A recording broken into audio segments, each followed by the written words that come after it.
ada dari Desa Tirto Nirmolo Bantul, Jogja. Kemudian ada Mas Andrisa Syarifuddin atau akrab dipanggil Mas Udin, dan nanti akan ada mahasiswa yang akan share pengalaman gitu ya hari ini. Jadi ini sudah ke-26 ya, mudah-mudahan lanjut terus. Seperti biasa, saya mengingatkan untuk selalu mute mic-nya, videonya boleh dinyalakan, tapi mic-nya dimatikan saat tidak berbicara atau saat teman-teman sedang berbagi, kemudian videonya silakan dinyalakan supaya kita saling kenal.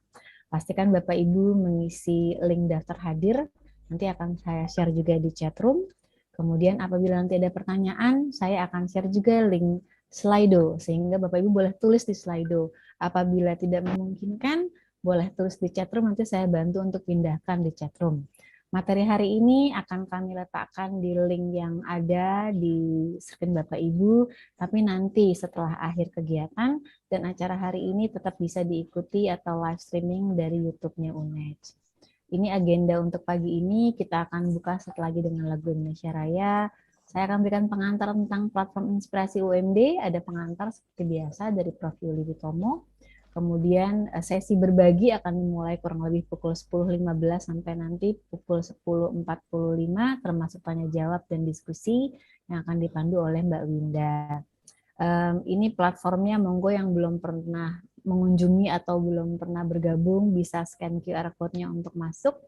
Kemudian untuk Slido, nanti saya share juga linknya pagi ini Bapak Ibu di chat room untuk bisa masuk ke Slido dan menuliskan pertanyaan Bapak Ibu. Juga ada linknya, juga bisa diklik, saya akan share juga nanti di chat room.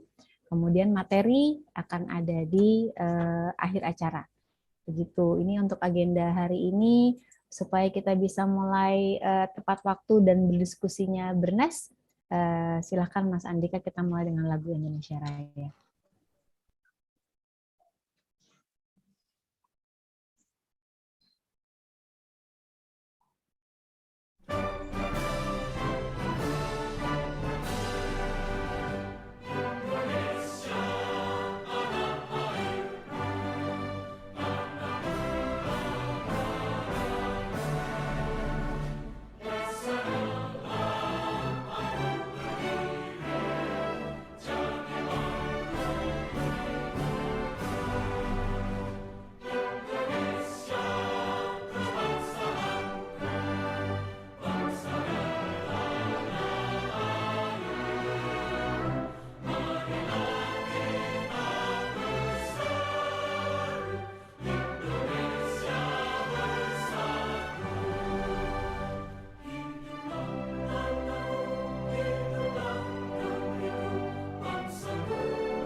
Baik, terima kasih Bapak Ibu semua. Saya sudah melihat Prof. Yuli hadir bersama kita. Apa kabar, Prof?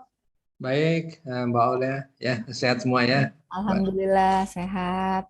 Mengingatkan juga Bapak Ibu, sejak Ngopi Selasa yang ke-25 edisi lalu, kegiatan ini sudah didukung oleh Pesona Desa Nusantara atau pesonadesa.id yang menjadi official partner dari Ngopi Selasa. Jadi semoga semakin berkibar dan semakin berjaya ya Prof. Yuli dan teman-teman Amin, semua amin. ya.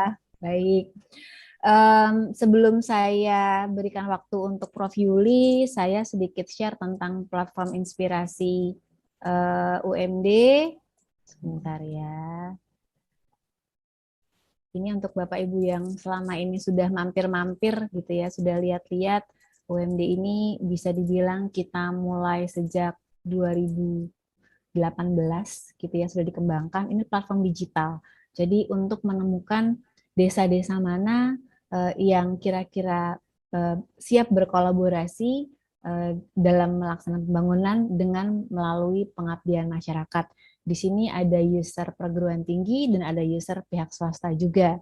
Jadi dengan bergabung bisa melihat profil masing-masing dan bisa mulai menjajaki mana yang kira-kira paling pas untuk diajak berkolaborasi. Nanti linknya akan saya share juga di chatroom sehingga Bapak Ibu yang belum bergabung bisa lihat-lihat dan cek-cek ada apa di platform inspirasi Universitas Membangun Desa ini. Gitu, ya. Pagi ini kita punya waktu sampai nanti jam 12. Sebelum nanti saya kasih pantun yang agak nyeleneh karena yang resmi dan yang serius akan disampaikan oleh Mbak Winda, gitu ya. Jakarta dirundung hujan, jemuran setia menanti sang surya. Sambil ngopi dan makan ketan, ngopi Selasa selalu setia bersama Anda. Mengantarkan Pak Prof. Yuli untuk memberikan pengantar di edisi Ngopi Selasa ke-26 pagi ini. Silakan, Prof. Baik, Mbak Oli ya. Terima kasih ya selalu setia bersama kita ya. Ngopi Selasa harus selalu ada Mbak Oli ya. Nggak ada Mbak Oli tidak ada Ngopi Selasa ya. Ya, terima kasih juga Bu Winda selalu mengingatkan kita. Baik, Assalamualaikum warahmatullahi wabarakatuh. Yang terhormat Bapak Ali Badrudin ya dan tim ya yang mensponsori juga ya acara ini Ngopi Selasa ya teman-teman LP2M.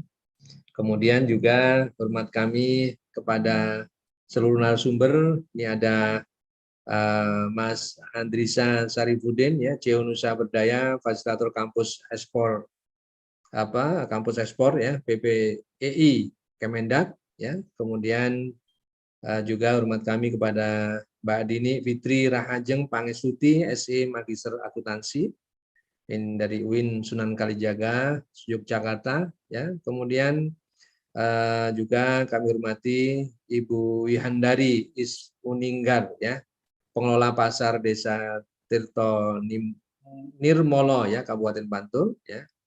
Dan tentu juga kepada semua sahabat yang ada di sini, para audien ya, para mitra ya yang selalu bersama kita dalam kegiatan produktif ya, kegiatan yang sangat-sangat motivatif ya, untuk menebar asa ya, menjemput asa dan juga bisa mewujudkan asa ya.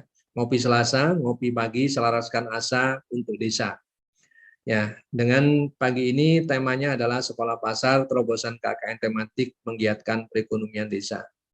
Terima kasih untuk yang kesekian kalinya dan kami bersyukur juga bisa bersama.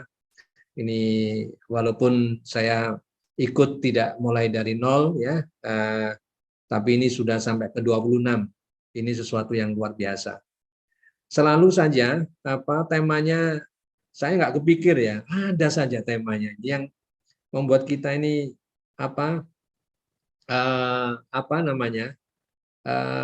terbuka ya atau terasa adrenalin kita, hormon endorfin kita untuk berpikir, untuk kita turut bisa mengkontribusikan ya ke gagasan-gagasan kita, pemikiran-pemikiran kita ya di dalam setiap momen diskusi Ngopi Selasa ini. Hari ini tentang sekolah pasar ya. Apalagi ininya sekolah pasar ya. Nah, tentu nanti para pandangan dari para pemateri itu akan mengantarkan pada kita semua ya Bapak Ibu sekalian, karena kita tahu ya, jadi mulai dari kecil itu kita tahu pasar itu apa ya. Jadi di situ tentu kalau dalam paradigma konvensional ya, pasar di situ adalah tempat berkerumunnya banyak orang ya, ada pembeli dan penjual berkumpul di situ. Ya, itu paradigma lama mungkin ya. Bahkan mungkin ada yang masih menjaga paradigma lama ini. Ya, apa artinya pasar dibiarkan begitu saja ya, tanpa ada ada manajemen yang baik ya. Tidak ada inovasi dalam pasar itu ya. Banyak di daerah, di desa-desa ya, yang saat ini meninggalkan museum ya, meninggalkan gedung-gedung yang mangkrak, meninggalkan museum yang tidak layak dikunjungi ya. Kalau museum bisa layak dikunjungi itu masih bagus ya. Itu karena tidak adanya sentuhan dari seluruh pemangku kepentingan, baik mungkin pemerintahan daerah maupun juga mungkin penggiat pengelola pasar itu. Nah, saat ini sudah berubah semua ya. Kita sudah disajikan dengan, kalau kita berbicara pasar, tidak hanya adalah pasar fisik yang kita lihat seperti itu, yang kalau kita lihat misalnya di Jember. Di Jember ini juga ada pasar ya, yang sempat diperbaiki, walaupun diperbaiki wajahnya. Ya, namun ternyata perilaku berpasar itu tidak ada perubahan. Akhirnya sama, walaupun pasarnya kelihatan bagus, mentereng, tapi ternyata sama halnya. Ya, jadi tidak ada perubahan perilaku di dalam beraktivitas di pasar. Ya, apalagi dengan adanya perkembangan zaman, ya, dengan paradigma industri 4.0, ya, ini sudah masuk di platform pasar digital, ya, ini sudah berubah lagi ya dengan tentang pasar. Nah, kalau kita melihat juga Bapak Ibu sekalian ya, pasar ini menjadi barometer ya terhadap pertumbuhan ekonomi. Kita bisa melihat juga pertumbuhan ekonomi di suatu daerah itu juga dari bagaimana hiruk pikuk dan perputaran sirkulasi uang ya di pasar itu. Kegiatan masyarakat di satu tempat itu bisa kita lihat, berarti di situ ada kehidupan, ada pertumbuhan ekonomi. Nah itu menjadi tentu ini menjadi diskusi yang sangat menarik ya Bapak Ibu sekalian, bagaimana nanti ke depan kita bisa mengangkat citra pasar kita tidak hanya sekedar menjadi pasar modern. Karena sekarang paradigmanya sudah berbeda jauh Bapak Ibu sekalian. Nah, oleh karena itu bagaimana juga merubah ya, mentransformasi ya perilaku di dalam kegiatan di pasar. Ini tentu juga jauh lebih menarik. Nah, mudah-mudahan diskusi ini melahirkan banyak gagasan ya untuk mentransformasi ya dalam bahasa sekarang, mentransformasi pasar-pasar kita yang ada di Indonesia ya. Kita juga bisa ada best practice di sini dari beberapa narasumber yang tentu ini akan sangat baik ya kalau kita bisa ikuti bersama ya. Terima kasih tentunya ya kepada Kompak ya, dan tentu bersama LP2M, bersama mitra yang terus bersama kita untuk menelurkan ya gagasan-gagasan spektakuler ya dalam rangka Universitas Membangun Desa. Mari kita bangkitkan, kita encourage Bapak Ibu sekalian ya, banyak potensi-potensi yang idle sekarang ya, yang berupa aset-aset di pasar ya, baik itu dalam bentuk fisik maupun non fisik, yang itu perlu kita pikirkan bersama. Itu adalah sebuah investasi yang tentunya harus kita pikirkan bersama Bapak Ibu sekalian untuk meningkatkan perekonomian kita. Selamat ya melakukan Ngopi Selasa yang ke-26 pada hari ini tanggal 7 Desember 2021 ya. Semoga sehat dan sukses selalu.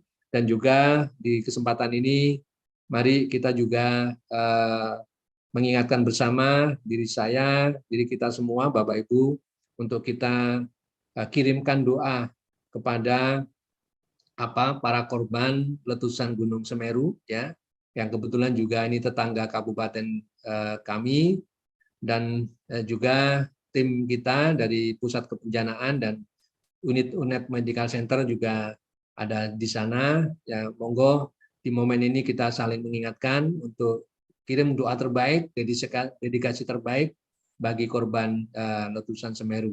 Mari kita berdoa agar masyarakat kita, negeri kita terjaga dari segala wabah dan bencana. Kita sehat selalu dan diberkahi. Terima kasih Bapak Ibu sekalian ya atas waktu dan tenaga pikirannya untuk kita menelurkan ya gagasan-gagasan yang produktif bagi Indonesia, bagi masyarakat desa ya, khususnya saat ini adalah bagi kemajuan pasar yang ada di Indonesia. Ya, terima kasih. Assalamualaikum warahmatullahi wabarakatuh. Waalaikumsalam warahmatullahi wabarakatuh. Terima kasih banyak Prof. Uli, pengantarnya seperti biasa membuat diskusi kita akan menjadi lebih menarik untuk dinantikan. Dan memang ini idenya adalah untuk menginspirasi gitu ya. Jadi hari ini kalau kita dengarkan harapannya membawa langkah kita untuk mengerjakan lebih banyak hal ya Prof ya, kurang lebih seperti itu. Baik. Mbak Winda, saya akan serahkan kepada Mbak Winda ini sebetulnya gitu ya. Tapi sebelumnya saya cek Pak Ali. Pak Ali, apakah kita akan lakukan agenda apresiasi terhadap beberapa mahasiswa atau mau nanti setelah diskusi? Agustin, ya. Halo, Bu Agustin. Mungkin nanti setelah diskusi ya, Pak Ali ya. Nanti aja, Mbak. Nanti aja. Ya. Baik, Mbak Winda, monggo silahkan. Saya persilahkan untuk mengantar diskusi pagi hingga siang hari. Monggo. Ya, terima kasih Mbak Oli. Terima kasih Prof. Yuri, Pak Ali Badridin, dan Bu Agustin Bulan. Saya akan memulai ngopi Selasa 26. Assalamualaikum warahmatullahi wabarakatuh. Sebelum kita mulai, seperti biasa kita akan mulai dengan pantun. Seduh kopi pagi-pagi, beli gulanya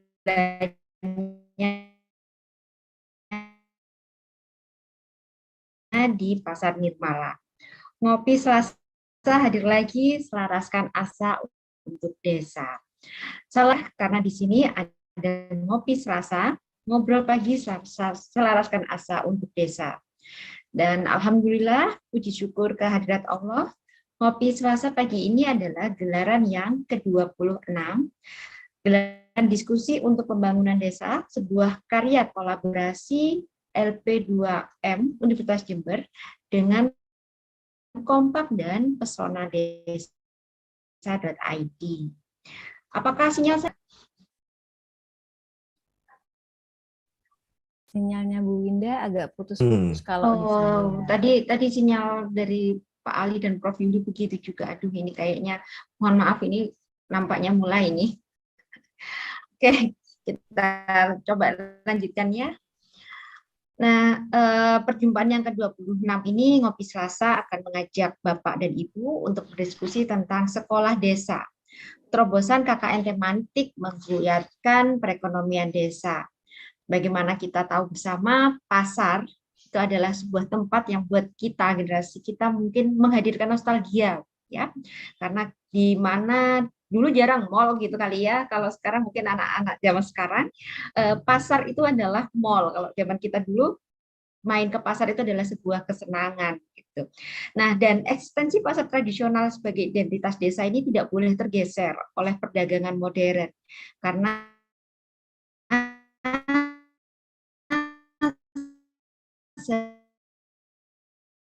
layaknya modernitas itu hadir di tengah kita bukan untuk menggumi desa dan berbagi pejuang kemajuan masyarakat yang akan berbagi pengalaman, yaitu ada Mas Andrisa Syarifuddin, CEO dari Nusa Berdaya, fasilitator kampus ekspor PPEI Kementerian Perdagangan. Kemudian ada Mbak Dini Fitri Rahajeng Pangestu Tega, Yogyakarta, dan ada Mbak Wihan dari Ismuninggar, pengelola Pasar Desa Tirtonimolo, Kabupaten Bantul. Dan nanti juga akan ada sharing testimoni dari mahasiswa KKN tematik Sekolah Pasar, Sunan Kalijaga. Baik, kita sapa yang pertama Mbak Dini Fitri Rahajeng Pangestuti. Dan Mbak Dini ini adalah kepala sekolah ya di Sekolah Pasar UIN Sunan Kalijaga. Beliau juga mantan pendamping desa. Dan pengalamannya inilah yang digunakan untuk mengembangkan sekolah pasar yang tujuannya memang adalah mengubah pasar sebagai pusat ekonomi dan edukasi. Mbak Dini? Oke. Ya, Mbak Winda. Baik. Mbak Dini, apa kabar? Alhamdulillah baik Mbak Winda. Iya, bagaimana di Jogja hari ini? Hari ini masih cerah, mungkin sebentar lagi agak mendung ini kayaknya juga di sini. Oke. Beberapa hari mendung ya. Semoga semangatnya nggak ikutan mendung ya Mbak ya. Amin ya. Baik, silakan Mbak Dini untuk sharing terkait dengan sekolah pasar yang ada di Desa Tirto Nirmolo. Ya, baik, terima kasih ya Mbak. Ya, 20 menit untuk kita berdiskusi. Silakan Mbak. Ya, terima kasih Mbak Winda, terima kasih juga Mbak Oli yang sudah meng-arrange gitu ya. Jadi kita bisa ketemu di sini di Kompak. Kemudian ada Pak Yuli juga, salam kenal dan terima kasih. Dan teman-teman semuanya yang berbahagia pada hari ini. Assalamualaikum warahmatullahi wabarakatuh. Jadi sekolah pasar itu sebetulnya kalau di Jogja sudah agak lama Mbak Winda, sekolah pasar itu. Cuma dulu diinisiasi oleh Disperindakkop itu karena untuk memberikan ilmu pada para pedagang pasar ya. Fokus audiensnya itu para pedagang pasar. Nah, kemudian sudah lama vakum gitu, saya tidak tahu kenapa menjadi vakum gitu ya. Lalu pada saat COVID kemarin itu memang pasar itu menjadi sangat menyedihkan ya, karena kita juga mungkin takut ke pasar gitu. Saya sendiri juga di awal-awal COVID itu agak ngeri juga kalau ke pasar gitu ya. Nah kemudian kita berpikir gimana pasar ini bisa bangkit gitu ya. Kemudian di sela-sela kesibukan dan kalau target akademik itu kan tetap ya Mbak, KKN harus tetap ada, riset harus ada, Abdimas harus ada gitu ya. Sedangkan masyarakat ini butuh kita juga gitu ya. Kan kalau akademisi itu jangan selalu berada di Menara Gading gitu katanya kan gitu ya. Jadi kita sering mendapatkan kritikan dari masyarakat dan masukan juga gitu. Akhirnya kita juga berpikir gimana caranya semua pekerjaan itu selesai di tengah bencana kesehatan seperti COVID kemarin. Ya saya izin share ya ini ya, biar ada yang dilihat nggak wajah saya saja. Apakah sudah muncul share screen-nya? Sudah, Bu? Iya, sudah Mbak. Sudah.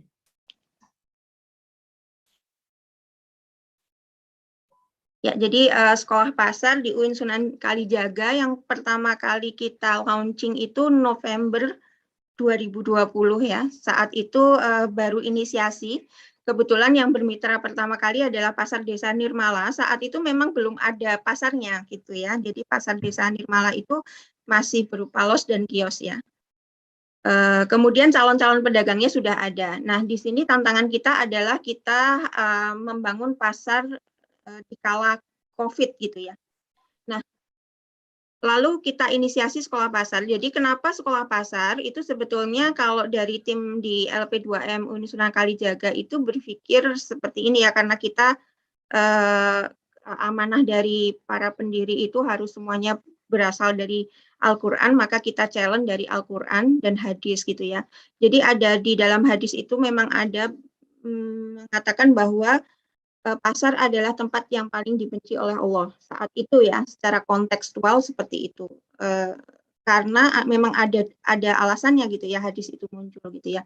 Karena di pasar itu ternyata pada zamannya, pada saat hadis itu muncul itu banyak sekali mudorot di sana ya. Jadi perdagangan yang tidak jujur gitu ya.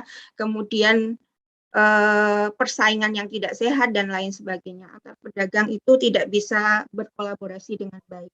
Kemudian ada hadis lain yang juga mengatakan tentang pasar gitu ya, bahwa pasar bagi orang beriman adalah tempat sujud mereka gitu. Jadi kita terchallenge. Oh berarti pasar itu tidak bukanlah sesuatu yang memang buruk gitu ya, tetapi bagaimana caranya kita sebagai bagian dari masyarakat yang juga memanfaatkan pasar, menjadikan pasar itu sesuatu yang seperti hadis yang kedua gitu ya. Nah, maka kemudian kita coba ubah gitu ya paradigma tentang pasar ini. Nah, di sekolah pasar ini kita coba meramu ya. Jadi pasar dari sudut pandang ekonomi tentu saja merupakan sumber perekonomian ya. Jadi perekonomian bisa bergerak melalui pasar tradisional gitu ya. Nah, ini penting sekali. Cuma ada kendala memang di saat COVID itu, bahwa tidak semuanya pedagang di pasar itu paham atau literate terkait dengan teknologi gitu ya, sehingga ekonomi benar-benar mandek di situ ya, karena para pedagang terbiasa dengan berjualan yang secara langsung seperti itu. Kemudian dari sudut pandang sosial budaya ya, pasar itu adalah pusat perekonomian yang masih memegang kearifan lokal seperti itu ya. Jadi interaksi antar pedagang gitu ya, kemudian barang atau komoditi yang diperdagangkan itu merupakan gambaran sosial budaya setempat, yang itu menurut saya memang perlu untuk dilestarikan ya, karena di dalam sosial budaya itu juga banyak filosofi-filosofi kehidupan yang penting gitu ya bagi pendidikan. Kemudian dari sudut pandang dunia Islam atau worldview seperti yang sudah saya sampaikan tadi, bahwa kita terchallenge gitu ya dengan hadis yang kok bertolak belakang. Maka kita coba melakukan sesuatu treatment ke pasar gitu ya. Jadi untuk mentransformasi itu kan nggak gampang ya. Jadi tidak bisa kalau KKN yang settingannya 2 bulan itu kemudian mentransformasi sesuatu yang sudah mengakar. Maka kemudian kita setting ulang sih. Kalau di Sekolah Pasar UIN Sunan Kalijaga kita tidak fokuskan di bulan-bulan tertentu gitu ya, tetapi sepanjang tahun. Nah, modelnya memang rekrutmen dan kita durasinya itu 6 bulan seperti itu ya. Durasinya 6 bulan dan mahasiswa itu bebas menentukan waktu untuk terjun ke pasar itu berapa lama. Nah, tantangannya di sini itu ketika terjun bagaimana pengawasannya seperti itu ya. Karena kan kalau KKN itu setara dengan 4 SKS dan kemudian waktunya 2 bulan, maka kemudian kita setting JPL-nya gitu ya. Jadi 6 bulan itu harus bisa disetarakan dengan 2 bulan produktif seperti itu. Di situ kita memang memberikan plotting tugas, jadi tugasnya juga sudah spesifik kalau teman-teman KKN yang di sekolah pasar ya. Jadi proses rekrutmennya juga spesifik, tugasnya juga spesifik sesuai dengan keadaan desa ya. Harapannya memang bisa pas dengan apa yang dibutuhkan gitu. Nah, kemudian supaya semuanya mendapatkan kebaikan gitu ya, kita memang settingannya itu CBR. Jadi Community Based Action Research. Jadi di dalam KKN ini kita linkkan dengan kegiatan research ya. Jadi semua pihak itu nanti akan terlibat di dalam kegiatan sekolah pasar. Tidak ada mana yang superior maupun mana yang inferior. Karena kita penekanannya pada engagement ya. Jadi semuanya harus memiliki kontribusi dan semuanya harus mendapatkan kebaikan dari kegiatan ini. Bukan hanya mahasiswa, bukan hanya desa, bukan hanya para dosen maupun kampus. Seperti itu. Nah, visi kami di Sekolah Pasar UIN itu adalah bersama-sama mitra. Jadi di sini ada keyword ya, bersama-sama, togetherness. Jadi memang menurut kami hubungan apapun itu tidak akan membawa produktivitas kalau salah satu pihak merasa superior dibandingkan yang lainnya gitu ya, atau merasa inferior gitu, nanti akan membuat ketergantungan gitu ya.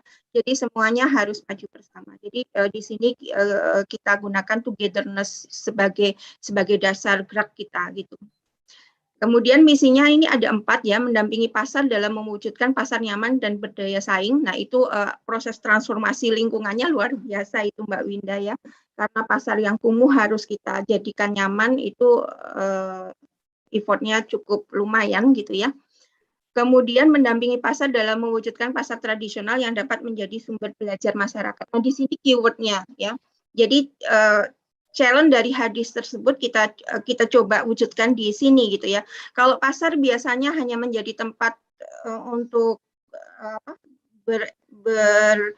mencari nafkah gitu ya untuk perekonomian, kita coba transformasi, bisa enggak sih, ada enggak sih ilmu yang bisa digali di sini gitu ya. Karena keyakinan yang kita bangun adalah setiap tempat adalah sekolah, setiap orang adalah guru, dan setiap kejadian adalah ilmu. Berarti harusnya bisa. Namun kesulitannya di sini memang kalau di pasar atau di ruang-ruang terbuka, bukan di ruang kelas gitu ya, proses belajarnya itu tidak terstruktur gitu Mbak Winda. Jadi agak sulit memang. Nah, namun kita di sini coba petakan karena banyak sekali ternyata ketika kita mau membuka mata kita, kemudian melihat lingkungan sekitar kita dari sudut pandang ilmu, itu ternyata wow banyak banget gitu ya ilmu yang menakjubkan ya di sekitar kita. Nah, namun kita harus screening memang gitu ya. Kita harus screening mana ilmu-ilmu yang memang dibutuhkan untuk level S1 seperti itu. Nah, kemudian setelah proses screening gitu ya, kita memang komunikasi juga dengan desa, kira-kira kalau seperti ini bagaimana gitu ya, kurikulum dan lain sebagainya. Karena kita pakai kata sekolah tadi Mbak. Jadi kalau sekolah itu kan harus ada bedanya dengan KKN yang biasa ya. Jadi di situ memang ada kurikulumnya, kemudian ada proses registrasinya, kemudian juga ada wisudanya kan gitu ya. Jadi wisuda kecil gitu. Sebetulnya itu untuk penghargaan adik-adik mahasiswa juga. Ya, jadi bagaimana menjadi sumber belajar masyarakat. Kemudian pengelolaan lingkungan tentu saja dan pusat ekonomi untuk UMKM gitu. Nah, tidak semua pasar itu levelnya sama gitu ya. Jadi ada yang levelnya itu seperti di Nirmala itu memang benar-benar baru banget gitu ya. Nah, itu memang kita masukkan dalam kategori level inisiasi gitu. Jadi memang kita buat leveling pasar, ini sebetulnya untuk memudahkan sih, memudahkan bagaimana kita menyusun kurikulumnya gitu ya. Karena kalau kita berkegiatan kemudian tidak fit dengan apa yang dibutuhkan masyarakat, itu ya menjadi kurang bagus gitu. Jadi memang kita screening gitu ya untuk level pasarnya. Nah, ketika proses screening ini pun output dari sekolah pasar itu bisa juga menjadi output research gitu ya. Jadi bukan hanya kegiatan KKN, tapi di dalamnya juga ada output berupa output research ya. Kita levelkan ke dalam 5 level seperti ini ya. Ada inisiasi, membangun, kemudian pasar maju, pasar mandiri, dan high tech. Nah, pengennya memang ke high tech ya, karena memang sudah zamannya sekarang gitu ya, era 4.0, kemudian nanti ada 5.0. Nah, ini perlu untuk kita antisipasi gitu ya. Nah, kemudian juga di dalam sekolah pasar itu selain berkegiatan di pasar itu juga kita juga melakukan monitoring. Ini yang beda ya dengan KKN biasa. Jadi supaya pasar itu benar-benar merasakan kehadiran dari teman-teman KKN, memang harus kita monitoring gitu ya. Kita harus selalu komunikasi. Kemudian supaya kampus itu juga mendapatkan ilmu yang bisa nanti dikonstruksi menjadi suatu naskah akademik, maka kita juga perlu melakukan monitoring yang sesuai dengan standar akademik seperti itu. Nah, ini yang memang kemudian menjadi output yang tidak hanya KKN dan laporan KKN gitu ya, tapi ada juga output berupa naskah akademik di sana gitu ya. Nah, ini berlevel sih kalau penilaiannya gitu ya, berlevel di pasar. Jadi proses transformasinya kita tidak ingin memaksakan proses transformasi yang cepat gitu ya, karena nggak mungkin gitu. Apalagi kalau aspek budaya itu akan sulit ya. Jadi proses engagement-nya itu agak lama memang Mbak. Jadi bisa 1 bulanan gitu ya. Nah, sembari proses engagement itu kita juga melakukan aktivitas di pasar seperti itu. Nanti mungkin Mbak Kansa juga bisa menceritakan seperti apa gitu ya. Nah, ini output-outputnya. Jadi untuk sekolah pasar itu memang tidak hanya KKN KKN memang ada beberapa output yang bisa kita manfaatkan untuk memberikan ini ya pengetahuan ke publik gitu ya, ke masyarakat bahwa keadaan pasar itu bagaimana gitu ya, kemudian apa yang perlu kita lakukan untuk membuat pasar itu menjadi lebih baik seperti itu. Ya, oke. Ya, jadi sekilas tentang sekolah pasar seperti itu Mbak Winda. Mungkin bisa disambung sharing-sharing ya. Iya, ya. Menarik sekali ini Mbak Dini ya. Saya tertarik sekali itu tadi dengan proses engagement gitu Mbak Dini. Kira-kira sebenarnya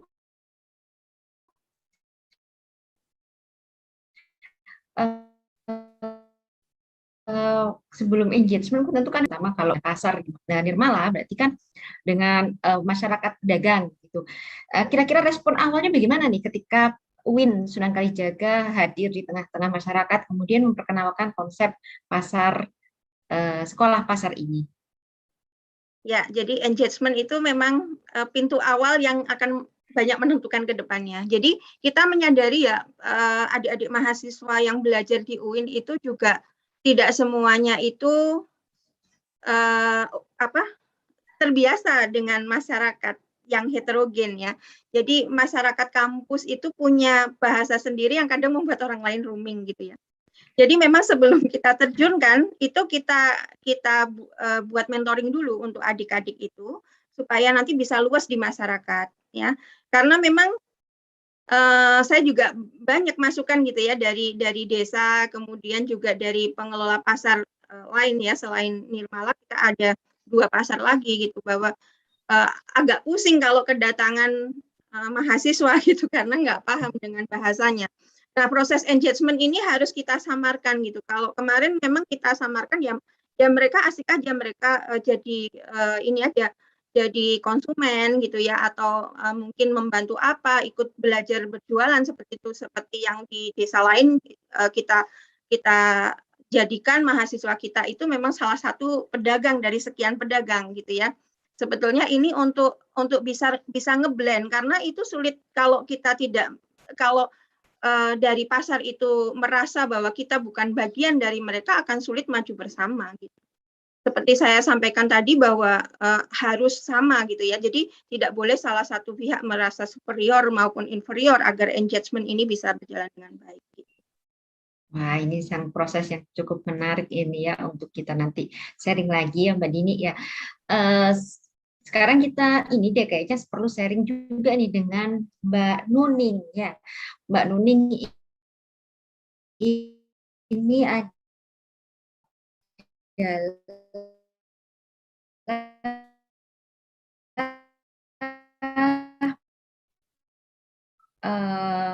Nuning, apakah Mbak Nuning bisa mendengar suara saya? Oke, sambil menunggu Mbak Nuning, ya karena saya ingin nyambung nih sebenarnya apa namanya tadi kan pengalaman dari kampus gitu ya, bagaimana untuk ngeblend dengan masyarakat tadi contohnya dengan menyamar begitu menyamar untuk berdagang gitu. Komoditi apa yang diperdagangkan kalau untuk penyamaran nih Mbak? Ya, kalau mahasiswa itu yang mudah-mudah sih. Jadi mereka akan kalau di kami mereka menjadi pedagang makanan gitu ya, karena itu yang sangat dekat dengan kehidupan mahasiswa seperti itu. Nah, karena juga supaya lebih banyak lagi yang terlibat ya, karena kalau di sekolah pasar itu dibatasi Mbak Winda, jadi pesertanya tidak bisa seluruh peserta KKN diterjunkan bersamaan gitu, kita batasi.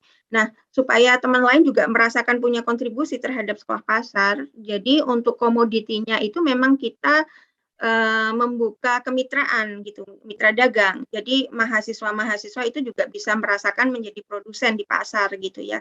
Seperti apa pola ininya gitu. Kemudian barang-barang tersebut akan dikirimkan ke temannya yang memang bertugas di pasar seperti itu. Jadi memang membuka mitra dagang gitu. Jadi kalau konsep sekolah pasar ini sebenarnya yang sekolah begitu yang ada di dalam sekolah ini mahasiswa saja atau masyarakat juga bisa mengikuti kurikulumnya, kemudian bisa apa namanya tadi bisa sampai di wisuda juga enggak, Mbak? Iya, jadi semuanya ya, semuanya yang ada di sekolah pasar itu sekolah semuanya. Kita memang pakai terminologi sekolah, Mbak. Jadi supaya asik gitu. Maksudnya kenangan paling indah katanya zaman sekolah kan gitu ya. Kalau kuliah nggak tahu ya kenangannya seperti apa, mungkin stres skripsi gitu ya. Tapi kalau sekolah itu memang lebih asik gitu kalau menurut saya. Dan itu lebih nyaman di masyarakat yang heterogen. Kita kan tidak tahu ya masyarakat seperti apa, jadi kita pilih yang sekiranya nyaman saja gitu. Kemudian kita pakai terminologi sekolah. Nah, yang sekolah semuanya dan yang jadi guru juga semuanya. Jadi kita atur memang Mbak, kita atur mana kurikulum yang memang untuk pedagang, kurikulum untuk pengelola, kurikulum untuk mahasiswa, dan kurikulum untuk dosen gitu ya, karena dosen juga perlu belajar gitu. Dosen itu karena terlalu sering meneliti gitu Mbak, jadi kadang-kadang menjadikan masyarakat itu sebagai objek riset gitu, dan itu kalau terlalu lama itu saya merasa menjadi tidak manusiawi gitu. Jadi kok masyarakat dijadikan mesin memproduksi ilmu gitu, padahal mereka itu adalah pemilik ilmu yang seharusnya kita hargai gitu ya, menempatkan ilmu di tempat yang tertinggi seperti itu. Jadi Allah saja meninggikan derajat orang-orang berilmu, kenapa kita tidak, padahal kita juga orang yang berpendidikan tinggi, higher education seperti itu. Jadi prosesnya semuanya belajar. Kemudian untuk membuat dampaknya ini lebih jangka panjang gitu ya Mbak, ikhtiar kita sih ya. Tapi saya juga tahu apakah ini akan diridhoi atau tidak gitu ya, tergantung keikhlasan kita. Jadi kita belajar dari ayam gitu Mbak Winda. Ya, jadi belajarnya dari ayam ya, karena ayam itu luar biasa ya. Jadi ada masukan juga gitu dari masyarakat bahwa lulusan kita yang banyak sekali itu ternyata tidak semuanya atau masih sangat sedikit sekali bisa menjadi problem solver di masyarakat gitu ya, tapi justru membuat banyak problem gitu di masyarakat karena ilmu mereka kemudian disimpangkan gitu ya. Jadi kalau di ayam itu kan, ayam itu ketika bertelur, telurnya dierami kan gitu ya sampai menetas jadi anak ayam, kemudian dididik sampai bisa mandiri. Nah, kalau telur ayam itu tidak dierami akan jadi telur brungker gitu ya Mbak Winda. Nah, ini yang problem sebetulnya ya. Jadi oh ya, berarti kalau mahasiswa itu kita gagal untuk menjadi induk ayam yang baik, artinya mengerami telur itu hingga menetas dan menjadi ayam yang berkualitas, nah itu akan menjadi masalah gitu, karena telur blungker tadi itu tidak bisa dimakan, tidak bisa, baunya nggak enak, tidak bisa jadi ayam dan lain sebagainya. Nah itu problem. Jadi ketika kita melepaskan mahasiswa ke masyarakat, di situ masih kita erami sebetulnya, gitu ya. Seperti itu. Jadi kira-kira gambaran untuk sekolah pasar seperti itu. Tapi ketika proses mengerami kita ngajak masyarakat juga gitu. Untuk ini nanti akan jadi bagian dari masyarakat seperti itu. Baik. Oke, Mbak Dini, kita panggil Mbak Nuning ya di sini ya. Mohon maaf Mbak Dini, mungkin share screen-nya bisa dimatikan. Oke, Mbak Nuning.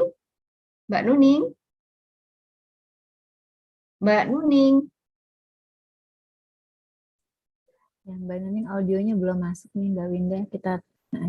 Iya, Mbak Nuning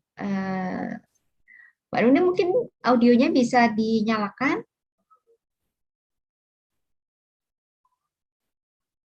Nggak terkoneksi ya. Mbak Nuning, apakah yang Desa Tirtonimolo nih Mbak? Bukan ya? Oke. Iya di desa di desa Tirtonimolo kok ini betul. Cuma mungkin koneksi audionya kayaknya nggak masuk. Iya, oke. Apa kita pindah switch ke Mas Andri dulu kayaknya, Mas Udin kali ya? Ya, Mas Udin. Wah, halo. Ini ada Mas Udin, ada Pak Ali Badrudin ini. Maaf. Bentar. Baik, Mas Udin, selamat pagi. Iya. Pagi Mbak Winda, salam sehat selalu. Mas Udin ini posisi di mana? Di Jakarta juga kah? Suaraku jelas kan ya? Oke, tadi sempat bilang. Oke, tapi sekarang. Mas Udin di mana posisi?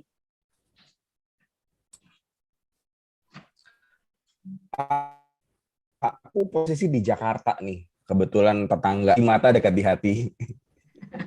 Oke, Mas Udin ini adalah CEO dari Nusa Berdaya, fasilitator kampus ekspor PPEI Kementerian Perdagangan. Oke, Mas Udin, bisa sharing mungkin ya, berdiskusi dengan kita sebenarnya pengalaman Mas Udin ketika tadi bagaimana sih memberdayakan masyarakat desa gitu ya, untuk ekonominya, sehingga mungkin nanti kita akan memunculkan wujud dari sekolah pasar yang baru gitu ya, sudah terinfeksi dengan masukan-masukan dari Mas Udin. Baik Mas Udin, saya persilakan untuk share screen-nya. Oke, siap. Ya, sebentar saya share screen dulu ya. Oke. Saya barusan ganti koneksi nih, Mbak Winda. Kira-kira aman ya suara saya ya? Oke, aman. Untuk share screen-nya, apakah sudah bisa terlihat kah? Bisa ya. Bisa ya? Oke deh ya. Bismillahirrahmanirrahim. Assalamualaikum warahmatullahi wabarakatuh. Selamat pagi, rekan-rekan, Bapak Ibu, dimanapun berada saat pagi hari ini yang kalau di Jakarta lagi agak-agak mendung nih ya. Salam kenal, salam sehat selalu. Saya lengkapnya Andriza Syarifuddin, biasa dipanggil belakangnya aja Udin. Kebetulan pada pagi hari ini diminta untuk apa ya, sharing kali ya, sharing aja, berbagi kaitannya dengan apa sih yang kebetulan kami lakukan dan kira-kira bisa inline gitu, align juga dengan kegiatan sekolah pasar ya, dalam rangka memajukan perekonomian. Dan ditambah lagi judulnya adalah Sekolah Pasar Terobosan KKN Tematik untuk menggiatkan perekonomian desa. Nah, ini sebenarnya adalah topik yang apa ya, yang menarik banget, dan sejujurnya saya udah lama banget nih nggak ngebahas kayak begini-beginian, karena setelah kami, khususnya Nusa Berdaya, perusahaan kami itu lebih banyak masuknya ke ranah ekspor. Kita melakukan kegiatan ekspor komoditas produk-produk perdesaan, makanya salah satu backgroundnya seperti ini.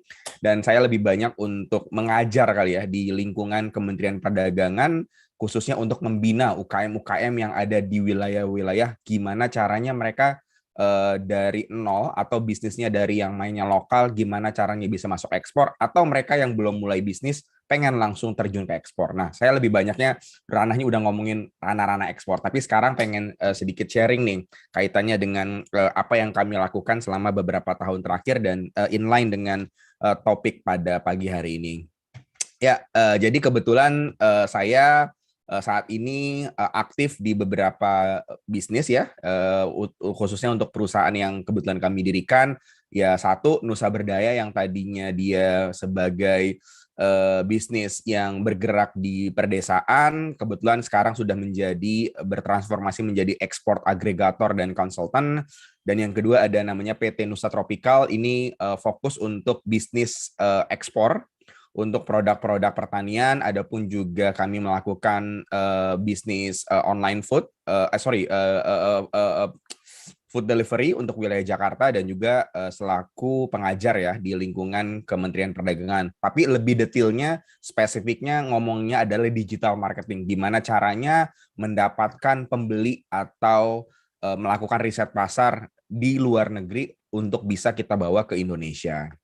Nah, mungkin sekilas dari bisnis kami lebih banyak untuk bergerak di bidang ekspor ya. Ekspor untuk produk-produk pertanian, kemudian bekerja sama dengan petani-petani, kelompok tani di beberapa wilayah, dan kami fokuskan untuk masuk ke pasar internasional. Dan ini sedikit sharing kali ya, kegiatan yang saya lakukan di lingkungan Kementerian Perdagangan, di mana kami melakukan pembinaan intensif bagi UKM-UKM di beberapa wilayah, dari yang nggak ekspor akhirnya bisa ekspor, dan so far alhamdulillah sudah ada beberapa sudah ada beberapa hasil ya yang kemudian bisa mendatangkan devisa negara. Nah, kalau misalnya kaitannya dengan ekspor atau kaitan dengan pasar, saya kebetulan berangkat dari KKN seperti yang tadi sudah di spill ya sama Mbak Oli dan juga Mbak Winda. Jadi saya 2011 itu apa namanya hadir sebagai ketua kali ya, ketua dari kelompok KKN di UGM ke kampus saya, dan kebetulan kami ditempatkan di wilayah Lombok Utara, lebih tepatnya Kecamatan Tanjung.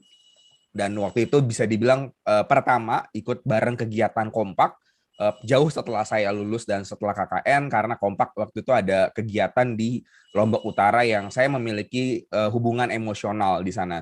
Jadi kami 2011 tinggal 2 bulan, istilahnya kalau di kampus itu ngebuka lahan, ngebuka wilayah, karena ini merupakan wilayah yang notabene-nya jauh dari home base kami di Yogyakarta. Kemudian kami membuat sebuah program-program, dan kebetulan saya background-nya adalah dari teknik industri yang kebanyakan ngomongin masalah bisnis, dan akhirnya di situ tertarik dan terbuka kaitannya dengan potensi-potensi perdesaan. Dan saat itu salah satu yang saya jalankan yaitu adalah bagaimana kita memanfaatkan tulang daun kelapa untuk dijadikan sebuah kerajinan. Jadi saat itu saya dan tim, khususnya untuk ilmu rumpun yang berbau ekonomi dan bisnis, kita melakukan pelatihan kepada masyarakat ibu-ibu di sana yang notabene-nya tidak ada kegiatan, mengisi waktunya untuk istilahnya menganyam kali ya, menganyam membuat kerajinan-kerajinan berbasis lidi atau tulang daun kelapa, istilahnya ingke, yang kebetulan dalam kegiatan tersebut alhamdulillah berhasil kita melatih, kira-kira saya lupa persisnya berapa, di atas 10, di bawah 20 belasan lah kira-kira.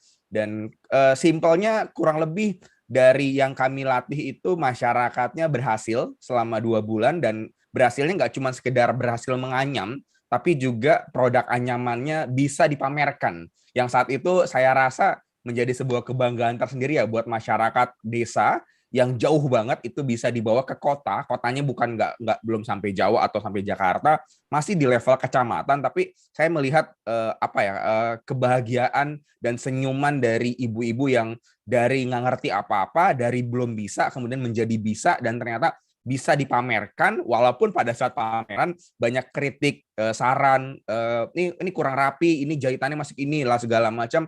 Dan waktu itu kalau nggak salah sempat terjual nilainya nggak banyak sih, sekitar 600.000 apa ya, 600.000 selama 3 hari. Dan itu saya ngelihatnya, wah ini apa ya, kayak semacam kontribusi real gitu.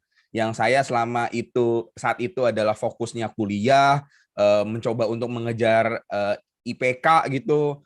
Tapi ternyata dari semua kegiatan yang saya lakukan, kayaknya ini KKN ini adalah sesuatu yang benar-benar apa ya, real banget, dan bisa ngerasakan dampaknya secara langsung gitu. Walaupun memang secara value atau nominalnya belum besar, tapi saya ngerasakan apa ya, sinarnya, kebanggaannya, kebahagiaan itu sampai gitu, sampai ke dalam apa ya, perasaan saya kali ya. Sehingga dari situ saya pulang dari KKN, alih-alih langsung menyelesaikan studi S1, karena saat itu sebenarnya posisinya saya sudah selesai semua kuliah, tinggal skripsi saja. Saya akhirnya minta izin ke orang tua, ibu lebih tepatnya, mah mau izin untuk nggak mau lulus dulu ceritanya ya. Kenapa? Karena punya ketertarikan nih terkait dunia perdesaan, sehingga dari situ saya bersama teman-teman di Yogyakarta kita mendirikan sebuah komunitas nih, komunitas yang sifatnya untuk membantu masyarakat perdesaan di pulau-pulau untuk apa ya, pendekatan literasi pendidikan, di mana kami mendirikan sebuah proyek-proyek, kegiatan-kegiatan mengajar ke pulau-pulau. Jadi ke pulau-pulau, mendirikan perpustakaan, membagi-bagikan buku, bekerja sama dengan banyak CSR dan lain-lain, hingga akhirnya bisa membawa beberapa proyek selama 2-3 tahun terakhir, di sela-sela apa ya, bolos kuliahnya, tidak kuliah tapi tinggal skripsi saja atau bolos skripsi ya. Dan singkat cerita, akhirnya dari semua proyek-proyek tersebut saya ngerasa senang banget bisa erat dengan masyarakat perdesaan, adik-adik, khususnya wilayah-wilayah yang jauh dari Yogyakarta, dari Pulau Jawa ke Papua, ke Maluku, ke Sumatera. Dan akhirnya dalam proyek tersebut saya sama tim mendirikan sebuah salah satu proyeknya ada di Nusa Penida nih, Nusa Penida Provinsi Bali, mendirikan perpustakaan untuk 2 sekolah kepada 200 adik-adik sekolahan. Nah, berangkat dari kegiatan mendirikan perpustakaan di Nusa Penida, dari situ saya masih statusnya masih mahasiswa, cuman mahasiswa tingkat akhir banget, masuk tahun ke 5 apa ke 6 gitu, saya lupa. Saya melihat potensi di Nusa Penida yaitu adalah rumput laut. Nah, dari situ saya mempelajari lebih dalam terkait fenomena rumput laut yang di Nusa Penida. Nusa Penida merupakan sebuah wilayah yang pariwisata yang kaya akan rumput laut. Lalu kemudian saya melihat bagaimana petani-petaninya hidup dalam zona garis kemiskinan, dan saya benar-benar ya dari KKN tersebut terbawa, oh saya harus bisa mencoba untuk menyelesaikan problem sosial ini. Ya ceritanya idealisme anak muda ya. Dari situ akhirnya kita lebih serius pulang dari BFM tersebut. Lalu saya lulus ya dari UGM. Lalu saya lulus Agustus 2014. Agustus 2014 pertengahan, dua hari setelah saya wisuda, saya langsung terbang ke Bali, ke Nusa Penida, dan saya sudah mendapatkan izin dari orang tua, Mah, aku nggak mau kerja, aku pengen mendirikan sebuah usaha sosial bersama masyarakat di Nusa Penida bertemakan rumput laut. Nah, dari situ akhirnya kita melakukan pembinaan-pembinaan, kegiatan-kegiatan bersama masyarakat-masyarakat, tapi lebih real gitu. Kita ingin melakukan bisnis bersama, bagaimana kita bisa menyelesaikan permasalahan sosial, yaitu konteksnya adalah kemiskinan dan juga lapangan pekerjaan. Dan ya dengan tim yang sudah dibentuk, yang notabene memiliki visi misi yang sama, lulus kuliah nggak mau langsung, ya kita langsung bikin bisnis sosial. Dari situ kita mendirikan sebuah bisnis, produknya yaitu adalah sabun ya. Jadi istilahnya saya anak teknik membuat sabun bersama ibu-ibu di sebuah pulau, notabene nggak kenal sama sekali, cuman jadi keluarga yang dari produk tersebut alhamdulillah bisa dikenal dan kita bisa pasarkan ke pasar-pasar pariwisata di Bali. Dan dari situ akhirnya masuklah ke sektor ekspor. Jadi singkat cerita, selama beberapa tahun terakhir mendirikan Nusa Berdaya dengan brandnya namanya Nusa Shop ini, kemudian bisa dipasarkan ke beberapa sentra-sentra pariwisata dan kemudian bisa masuk ke pasar ekspor. Dari situ akhirnya saya lebih terbuka terkait dunia ekspor. Wah, ini dari sabun aja potensi ekspornya oke. Nah, dari situ akhirnya sering bertemu dengan para importir atau pembeli di luar negeri dan sering mendapat permintaan, ibaratnya bahasa Indonesianya kira-kira gini ya. Hai Udin, kira-kira saya mau beli sabun kamu misalnya ke Eropa, ke Australia, ke Amerika dan lain-lain, dan di situ dia mau order juga produk-produk lain seperti ikan teri, seperti telur asin, seperti sambal pecel. Pokoknya produk-produk yang sifatnya kita sering lihat gitu di lingkungan sehari-hari, di warteg atau di pasar-pasar bahkan. Nah, dari situ kemudian saya lebih terbuka dan belajarlah tentang dunia ekspor lebih dalam, hingga dari Nusa Penida bisnisnya sudah dijalankan selama masyarakat setempat sampai sekarang, sama pemuda-pemuda sana, sama warga-warga sana, sama ibu-ibu sana. Saya move ke Jakarta, meresmikan PT ya untuk menjalankan ekspor dan kemudian masuk ke bisnis ekspor pertanian ya. Dalam hal ini Mas Udin kurang 3 menit ya. Siap, oke. Ya, berangkat dari situ akhirnya kita bekerja sama dengan rekan-rekan petani, kelompok tani untuk bisa memasarkan produk-produk pertaniannya ke pasar internasional. Nah, jadi so far ada 3 nih yang kebetulan kita jalankan saat ini yang relate banget sama dunia perdesaan. Nah, kalau misalnya kaitannya sama peran pasar ya, sebenarnya dari perjalanan tersebut yang mau saya simpulkan adalah dalam rangka membangun bisnis itu yang pertama kita harus fokus, pertama itu adalah pasarnya dulu. Jadi pasar itu kalau dalam analogi kereta, lokomotifnya itu adalah si marketing atau pasarnya. Ketika kita sudah bisa mendefinisikan marketing atau pasarnya, setelah itu kita bisa lebih mudah dalam menjalankan roda-roda bisnis tersebut. Dari situ akhirnya kita mencoba untuk bersama-sama mendefinisikan bagaimana teman-teman pelaku pasar nih bisa masuk ke pasar internasional. Ini salah satu binaan kami di Sidoarjo, namanya Pak Samsu Tasnim. Dia berhasil ekspor. Dia adalah pelaku pasar tradisional berjualan kelapa, lalu dari kemudian kita coba ajak kerjasama dan singkat cerita dia bisa masuk ke pasar Vietnam ya untuk industri yang ada di sana dengan nilai yang jauh lebih tinggi daripada berjualan di pasar tradisional, dan juga beberapa pelaku-pelaku lain yang alhamdulillah bisa memasarkan produknya ke pasar internasional berangkat dari memahami konteks pasar baru kemudian bisa mendefinisikan produk-produknya. Nah, dari situ sebenarnya kami memahami bahwasanya kualitas produk desa itu perlu banget nih untuk diperbaiki dan disesuaikan nih dengan kebutuhan pasar melalui riset-riset pasar. Nah, ini mungkin sedikit share apa yang kami lakukan beberapa tahun terakhir. Kami muter-muter Eropa, kami menjajaki ibaratnya langsung door to door ke beberapa perusahaan importir dan mendapatkan beberapa kontrak order. Kemudian kita akhirnya berkolaborasi dengan aktor-aktor pasar di lokal dan juga melakukan business matching ya. Business matching dengan industri ataupun pelaku-pelaku yang ada di nasional ataupun ekspor. Kita bawa ke desa-desa untuk melihat potensi desa, dan singkat cerita dari situ akhirnya bisa terjadi yang namanya kesepakatan bisnis. Nah, kami melakukan pertemuan-pertemuan bersama masyarakat, dan yang terakhir mungkin kami menjalankan sebuah istilah zaman sekarang namanya pentahelix collaboration kali ya, yang sebenarnya sudah kami jalankan tapi saya baru dengernya beberapa bulan atau tahun terakhir ini ya. Jadi kami singkat cerita misalnya di wilayah Banyuwangi kami berangkat dari muter-muter Eropa, kami dapat order besar untuk produk pertanian, dalam hal ini misalnya buah naga contohnya. Kami selaku private sector di sini sebagai leading sektornya. Kami punya order istilahnya gitu, tapi kami punya kebutuhan, tapi kami memerlukan produk yang sesuai.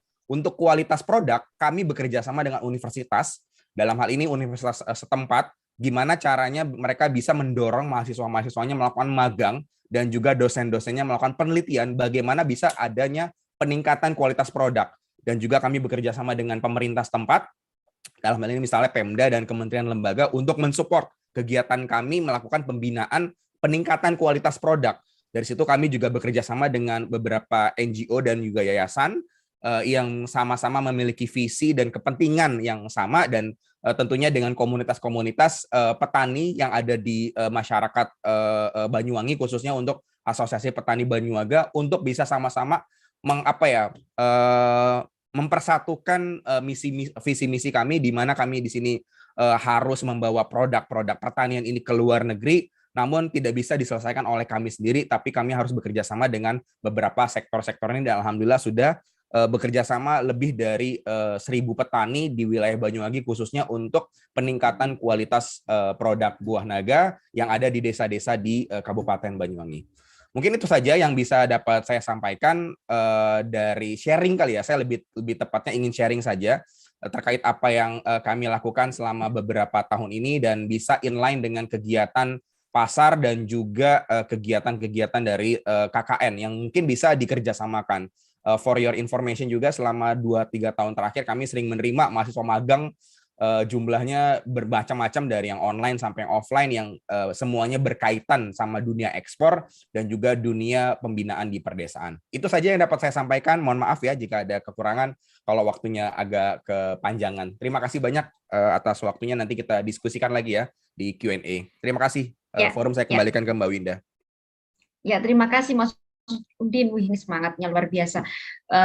Ini kan kebetulan nih Mas Udin, di sini hadir ini banyak mahasiswa nih, calon peserta KKN gitu nih. Pernah nggak sih Mas Udin, sebenarnya ini satu pertanyaan aja kalau dari saya nih. Pernah nggak sih terbersit gitu keraguan gitu ya, bahwa saya kira-kira mampu nggak sih gitu. Lalu kalau pernah terbersit keraguan, apa yang menepis keraguan itu gitu? Sebenarnya utamanya keraguan itu munculnya justru malah awal-awal pada saat mendirikan usaha berdaya ya. Lebih ke arah apakah saya bisa gitu, apakah saya bisa memimpin tim saya, notabene-nya orang kota, pindah ke sebuah pulau, mendirikan sebuah bisnis. Cuman keraguan-keraguan itu bisa diatasi dengan cara kembali ke niatnya. Jadi istilahnya when you have the strong why, the how is easy. Jadi ketika kita punya alasan yang kuat, masalah apapun yang dihadapin itu akan terkesan lebih mudah, karena kita sudah mengalami banyak banget fenomena dari mulai ya tekanan-tekanan sosial, fisik, sampai yang sifatnya spiritual yang mengarah ke kayak sorry tuh saya istilahnya ilmu-ilmu kayak begitu-gituan lah. Itu sudah pernah kita alamin semua dalam rangka mendirikan bisnis. Cuman alhamdulillah kita masih di sini ya karena kita mengingat kepada niat awal. So far itu dulu aja modal besarnya. Kalau ngomongin teknis masih banyak sih ilmu-ilmunya. Itu aja mungkin Mbak Winda. Ya. Nanti kita sharing-sharing lagi di sesi diskusi ya. Oke, selanjutnya saya ingin dari Desa Tirtonirmolo dulu nih kita undang ya hadir di tengah-tengah kita. Ini yang hadir Bu Sun Luwia. Bu Sun, apakah sudah hadir di tengah-tengah kita ya? Ibu Sun? Kalau belum mungkin bisa Mbak Nuning terlebih dahulu aja. Mbak Nuning? Mbak Nuning? Mbak Nuning di-unmute, Mbak. Tolong Mbak Nuning. Ya, oke. Alhamdulillah. Udah ada suara saya belum? Iya, selamat pagi Mbak Nuning. Nah, ini alhamdulillah akhirnya bisa bergabung dengan kami di sini. Iya. Ya, Mbak Nuning mungkin bisa bercerita gitu ya, bagaimana sih sebenarnya kalau ini kan tadi dari sudut pandang Mbak Dini sebagai institusi pendidikan yang hadir di tengah-tengah masyarakat. Nah, sekarang Mbak Nuning mungkin bisa bercerita sebenarnya bagaimana sih kok kemudian Desa Tirtonirmolo itu bisa menerima kehadiran UIN Suka dan beserta dengan ide sekolah pasar tadi dan bagaimana respon dari masyarakat. Ya, terima kasih atas waktunya. Assalamualaikum warahmatullahi wabarakatuh. Waalaikumsalam warahmatullahi wabarakatuh. Ya. Saya hormati semua narasumber yang ada di forum ini yang tidak bisa saya sebutkan satu persatu. Kemudian yang saya hormati juga peserta baik dari mahasiswa, akademisi dan juga dari masyarakat.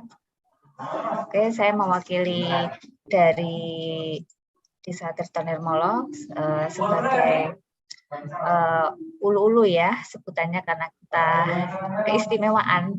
Jadi kita mengikuti aturan-aturan dari Daerah Istimewa Yogyakarta. Apa itu? Jadi untuk pasar Mbak Winda, desa. mohon maaf, Ya. Mbak Nuning di ruangannya Mbak Nuning, apakah ada orang lain bersama Mbak Nuning karena suaranya agak Oh ya. Nuhun sewu biar bisa didengarkan oleh peserta. Di luar. Ya.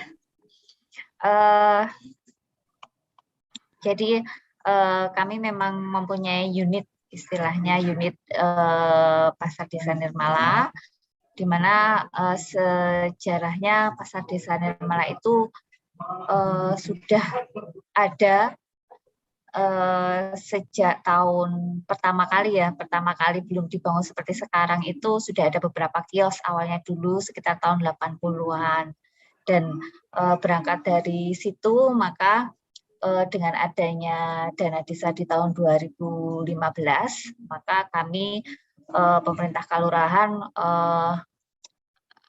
membuat ide untuk membangun pasar desa Nirmala, di mana kan untuk pemberdayaan dan juga hasilnya nanti juga untuk menambah dari pendapatan asli desa Tirtonirmolo. Nah, kebetulan juga bahwa desa Tirtonirmolo itu kan terletak di ibu kota kecamatan Kasihan, jadi di daerah aglomerasi kota Yogyakarta dengan penduduk sekitar 27.000 jiwa sehingga sangat mobilitas warga masyarakat dalam bidang perekonomian itu sangat besar. Nah, kemudian pasar ini kan berdiri di atas tanah kas kalurahan seluas 5.000 meter persegi dan sudah mendapatkan dari izin dari Bapak Gubernur untuk membangun pasar tersebut. Dan memang pertama kali waktu kios itu berdiri itu masih lurah pertama Tirtonirmolo Bapak Burjo. Kemudian diinisiasi kembali oleh Bapak Marjuki dan dibangun kembali oleh Bapak HM Marwan. Jadi 3 lurah ini sangat mendukung keberadaan Pasar Desa Nirmala. Nah, karena terletak di ibu kota kecamatan tentunya sangat strategis secara lokasi ya, Jadi sangat ramai, tiap siang itu lalu lintasnya juga padat, sehingga diharapkan mendukung dari perekonomian dari warga setempat. Kemudian jadi pasar ini pasar tradisional ya, dengan simbol Rejo Pasare, Rumaket Pasurane, dan 10 rezekine. Nah, untuk komoditas yang dijual sih sebenarnya hampir sama dengan pasar-pasar yang lain seperti sembako, sayur, mayur, kemudian makanan tradisional, kemudian ya kebutuhan warga masyarakat sehari-hari. Nah, untuk meramaikan, pengelola juga membuat event seperti tiap Kliwon itu ada kelitian dari berbagai pedagang kritikan di wilayah Bantul. Kemudian untuk kedepannya untuk pasar Paing itu pasar unggas, dan sekarang juga sudah setiap Senin itu sudah ada event gantangan di pasar desa Nirmala setiap jam 1 sampai jam 4 sore. Nah, kemudian kalau malam itu berbagai menu kebutuhan warga, makanan dan minuman juga ada, seperti bakmi, seperti pecel lele, itu juga ada di sana, dan sangat ramai kalau malam hari karena tempat warga seperti kurang tempat untuk bermain lah anak-anak juga, jadi di situ sudah lingkungan padat, sehingga ke pasar itu pasti kalau malam malah justru ramai. Nah, dengan kehadirannya KKN tematik di sekolah pasar nih, memang dirasa sih dampaknya sih belum terlalu signifikan, karena kan ada corona juga, Mbak mahasiswa juga terkadang sibuk dengan ujian, sehingga kehadiran di pasar ini sepertinya sangat jarang gitu. Pengelola kemarin juga kok nggak pernah hadir ya yang KKN ya gitu ya, terus sehingga kan berapa kali ya hadir itu cuman sebulan itu kadang ya, seminggu itu kadang sekali ngumpul terus ikut kegiatan kita, terus kemarin tuh pamit ujian, terus yang pertama itu justru karena corona jarang ke lokasi, tahu-tahu sudah selesai KKN-nya waktunya, seperti itu ya. Diharapkan kehadiran mahasiswa itu sangat membantu ya dengan keberadaan pasar, terutama memberikan sosialisasi kepada pedagang terkait misalnya sampah, mengelola sampah gimana di pasar itu secara benar. Kan kita juga harus mendukung kegiatan dari Bantul Bersama ya, untuk Bantul Bersih tahun 2025, sehingga diharapkan dengan adanya mahasiswa itu juga membantu sosialisasi lingkungan pasar itu supaya bersih, gimana pemilahan sampah, walaupun itu disampaikan oleh pedagang, toh nanti outputnya juga akan sangat berdampak di kehidupan sehari-hari dari warga masyarakat dan juga warga pedagang di pasar desa Nirmala. Ya. Mbak Nuning, mungkin saya boleh nanya nih ya, kondisi masyarakat, pedagang begitu sebelum ada sentuhan dari sekolah pasar ini, apa yang dirasakan dari masyarakat sendiri antara sebelum kemudian sudah ada sekolah pasar?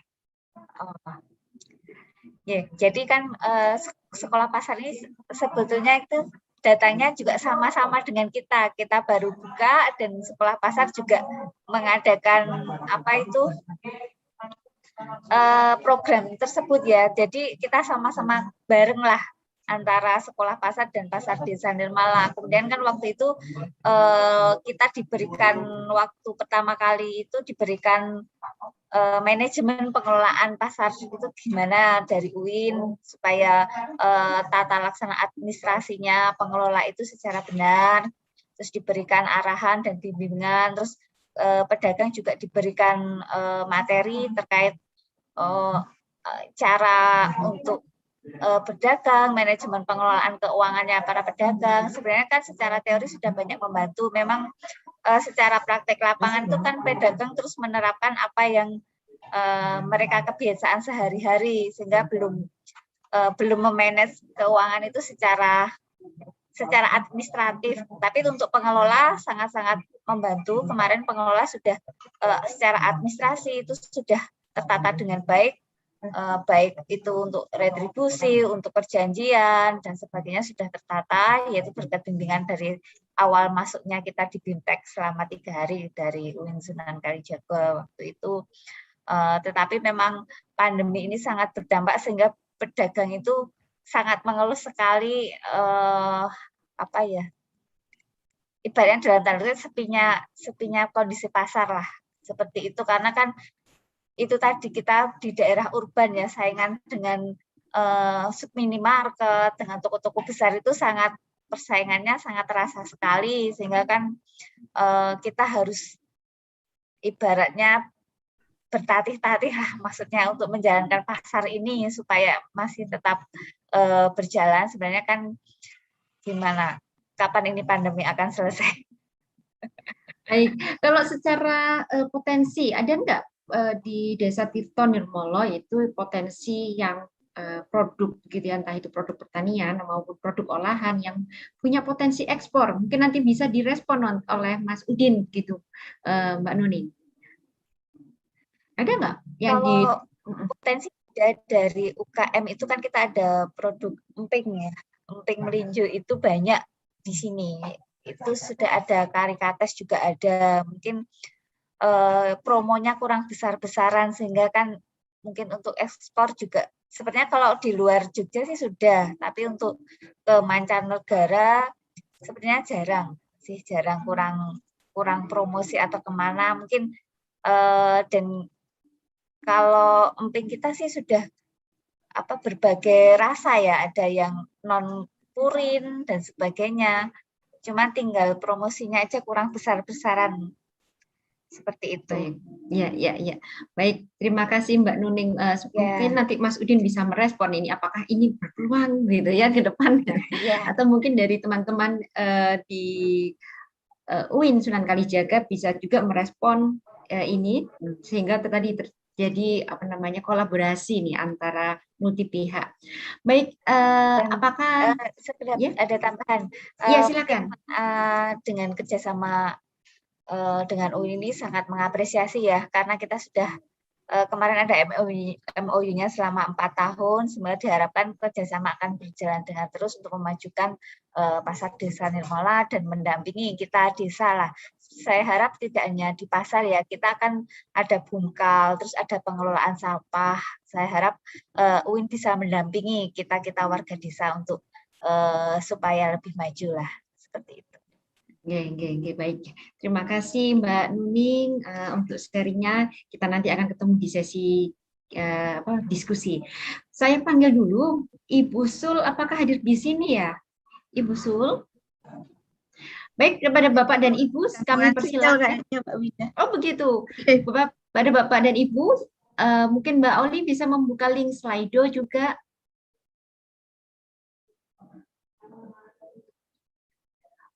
Oke, ini ada beberapa pertanyaan. Oke, yang pertama dari Pandu Wirayuda tentang program membangun desa. Sebentar. Oke.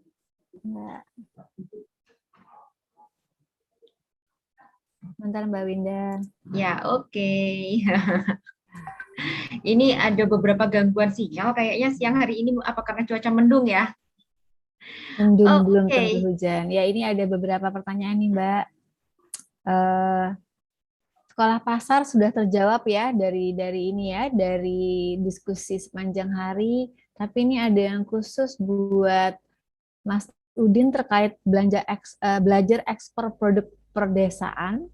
Kemudian ada dari Pak Raihan, cara memaksimalkan sekolah pasar di daerah pelosok yang tidak memiliki teknologi yang lebih mendukung.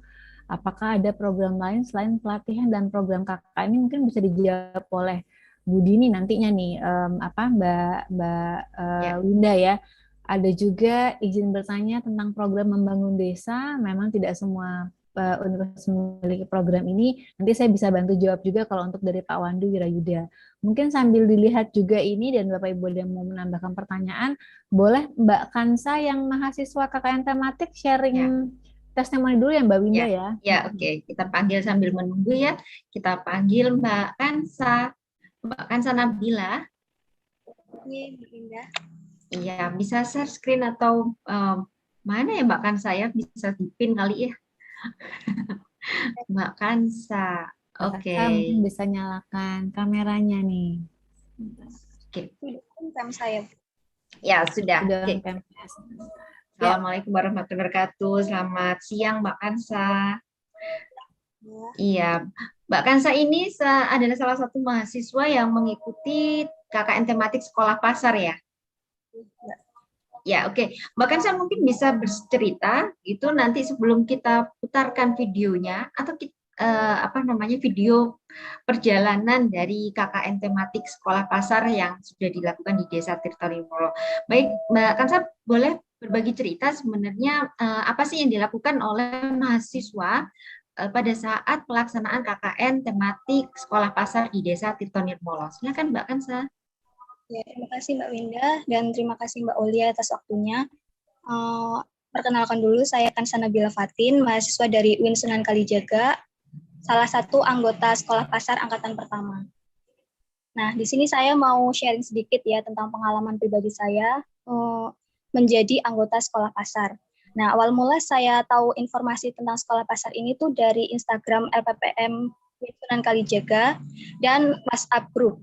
Jadi alasan utama saya tertarik untuk mendaftar program sekolah pasar ini karena saya melihat nih ada banyak manfaat yang nantinya akan saya dapatkan seperti pengalaman, relasi, dan ilmu baru terkait dengan dunia pasar.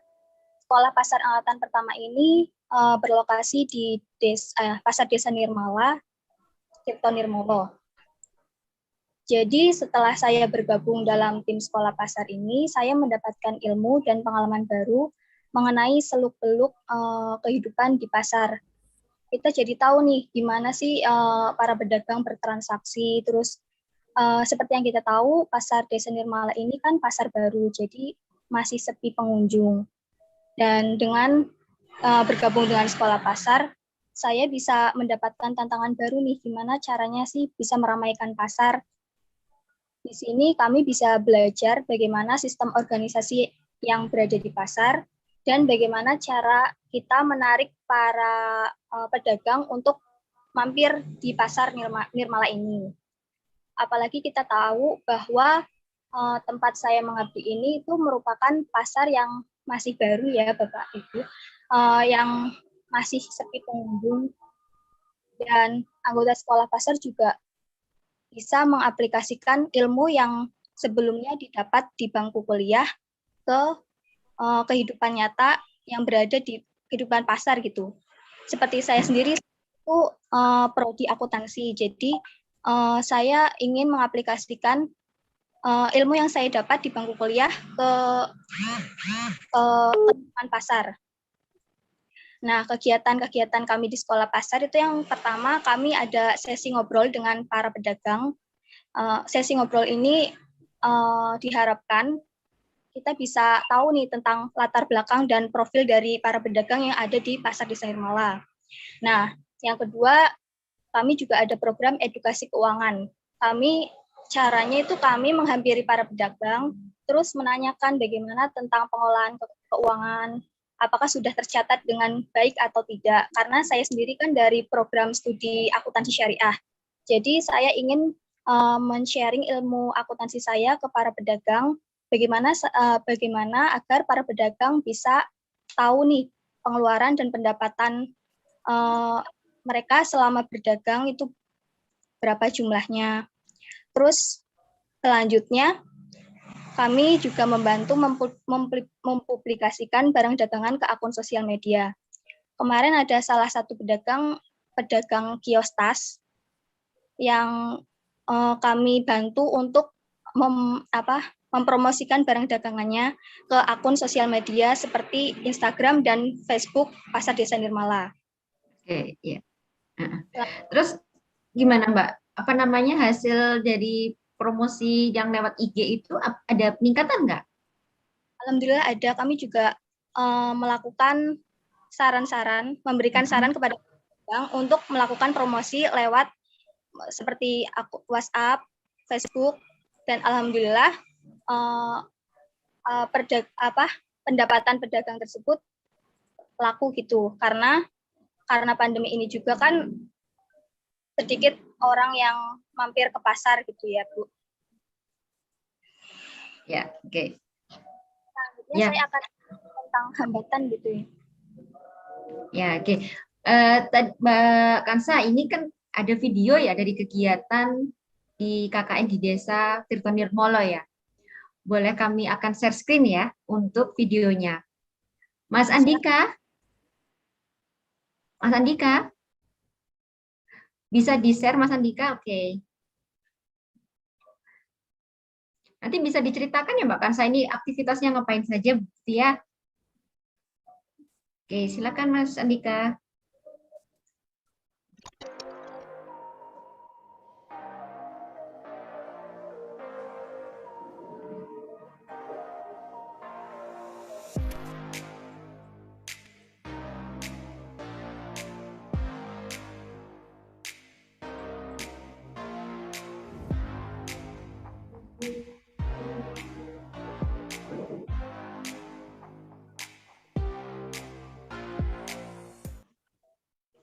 Nah, oke, videonya singkat sekali, tapi bisa memberi gambaran. Jadi memang pertama ini kegiatannya semacam diskusi begitu ya, Mbak Kansa ya?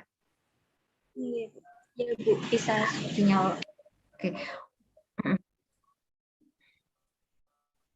Mungkin di video yang satunya Mbak yang agak lengkap ya, kan dari awal. Oke, Mbak Kansa. Oh, video satunya. Oke, Mas Andika, apa bisa di-share video yang satunya? Mas Andika, diputar yang satunya juga deh. Ya, oke.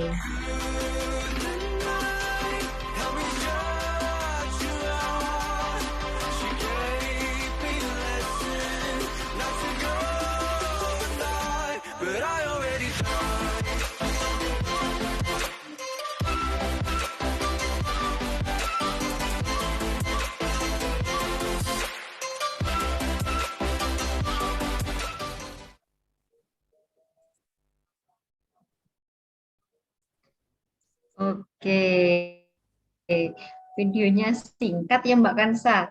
Jadi ada beberapa aktivitas yang bisa kita lihat ya dari video tadi, mulai dari aktivitas diskusi, kemudian ada aktivitas apa seperti bersih-bersih ke pasar, bagaimana Mbak Kansa ya?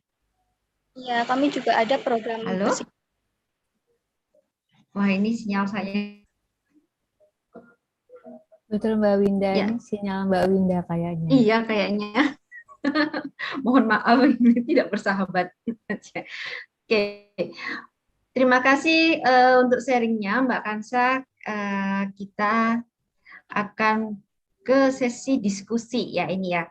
Baik, pertanyaan pertama mungkin saya akan ke Mbak Dini terlebih dahulu ini. Mbak Dini, apa sih contoh konkret kegiatan sekolah pasar dalam memajukan pasar, khususnya pasar tradisional ya? Contoh konkretnya seperti apa nih, Mbak Dini? Ya, terima kasih Mbak Winda. Jadi yang sudah kita lakukan kalau di Pasar Nirmala itu literasi teknologi ya, literasi digital dan literasi keuangan, karena ternyata memang keuangan ini menjadi aspek yang penting gitu ya di pedagang. Jadi pedagang belum banyak yang bisa mengerti bagaimana menata keuangan untuk pedagang ya. Karena kan kalau merasa itu uangnya sendiri, jadi kadang dicampur gitu antara uang yang memang untuk modal berjualan dengan untuk kebutuhan sehari-hari. Jadi penekanan kita ke para pedagang itu di teknologi sama keuangan. Kemudian kalau di pengelola itu yang tadi juga disampaikan sama Mbak Nuning ya, jadi memang lebih ke tata kelola ya, lebih ke tata kelola agar pasar desa itu memiliki roadmap untuk pengembangan di tiap tahapannya. Jadi untuk jangka menengah seperti apa, jangka panjang seperti apa. Jadi kita support di sana seperti itu. Ya, oke. Jadi dan ini ternyata ada kontrak ya, artinya memang bukan apa namanya jangka pendek ya Mbak Dini ya untuk kegiatan sekolah pasar ini ya. Iya betul, karena kita menyadari tadi proses transformasinya memang panjang gitu ya. Jadi Betul, ya. Kita perlu agak panjang gitu untuk bisa bersentuhan dan bersama-sama dengan desa gitu ya. Ya, oke. Baik, sekarang saya akan ke Mas Udin ini. Ada pertanyaan untuk Mas Udin ini. Yep. Mas Udin, ini praktis sekali pertanyaannya. Bagaimana sih, Mas Udin apakah sudah kembali ke sini ya? Sudah. Oke, oke. Mas Udin, bagaimana sih caranya belajar ekspor produk pedesaan? Mungkin Mas Udin bisa berbagi nih. Oke, siap. Terima kasih banyak Mbak Winda. Jadi kurang lebih produk perdesaan kan memang banyak banget. Bahkan di beberapa kementerian lembaga seperti Kementerian Desa kali ya, mereka menggunakan istilahnya prukades kali ya. Nah, pertama-tama yaitu adalah kita petakan dulu aja produk-produknya apa saja yang kira-kira memiliki potensi dalam hal segi kualitas, kontinuitas, dan quantity. Ya, jadi memang bisa diproduksi secara massal, terus-menerus, dan kualitasnya bisa terjaga. Nah, itu kita list dulu A, B, C, D. Nah, kedua, kita melakukan yang namanya riset pasar. Jadi dari semua itu nggak bisa semuanya kita bawa. Kita cek dulu. Nah, sebenarnya tuh dalam mekanisme ekspor impor itu ada loh database kayak BPS ya. Kayak BPS itu kita bisa ngelihat data ini produk ini larisnya di negara mana, itu kira-kira harganya berapa, kuantitinya berapa, sampai ngomongin masalah nilainya berapa, dan siapa yang ngebeli.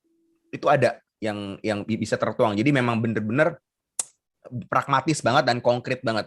Dari situ kita bisa ngelihat, oh ternyata kalau misalnya tadi sempat disebut emping, emping ternyata larisnya itu di wilayah Taiwan, larisnya di wilayah Hong Kong kalau based on experience, sama di wilayah misalnya Arab Saudi, karena so far masih masyarakat Indonesia yang makan emping dan itu adalah negara-negara yang memiliki TKI. Itu nanti kelihatan harga belinya berapa, kira-kira produk kemasannya seperti apa, dan kemudian sampai nanti volumenya berapa. Minimal itu dulu aja, dari situ kita bisa langsung lebih memetakan, oh kalau misalnya kita punya produk ini, masuknya ke negara ini, siapa pembelinya, baru selanjutnya nanti kita bisa kontak mereka.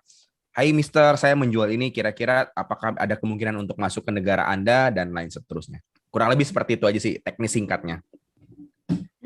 Oke, jadi singkatnya tadi pokok kita mungkin sebagai awalan nekat bonek gitu ya, bonek aja sok kenal aja gitu ya, menyapa juga gitu ya. Ya. Oke. Dan pertanyaan yang ketiga, nah ini kalau ini yang menjawab harus Mbak Auli nih. Mbak Auli, izin bertanya tentang program membangun desa. Karena tidak semua universitas memiliki program tersebut. Nah, bagaimana ini cara menginisiasi program UMD begitu di universitas yang lain? Silakan Mbak Auli. Ini dapat bonus pertanyaannya hari ini ya Mbak Winda ya. Iya. Sebetulnya Universitas Membangun Desa itu revitalisasi KKN. Pak Pandu ini saya mesti lihat nih nanti Pak Pandu ini apakah dari perguruan tinggi atau dari non perguruan tinggi. Jadi pada dasarnya ketika kompak memulai uji coba model UMD ini, yang kita coba sasar adalah kegiatan KKN di masing-masing perguruan tinggi. Kegiatan KKN yang tadinya reguler, yang tidak punya rencana dengan baik, tidak detail, dan tidak melibatkan desa ketika mendesain programnya, itu kita uji cobakan untuk mendorong perguruan tinggi itu membuat perencanaan pengabdian KKN tematiknya itu menjadi bersama-sama dengan desa, jadi lebih berdampak.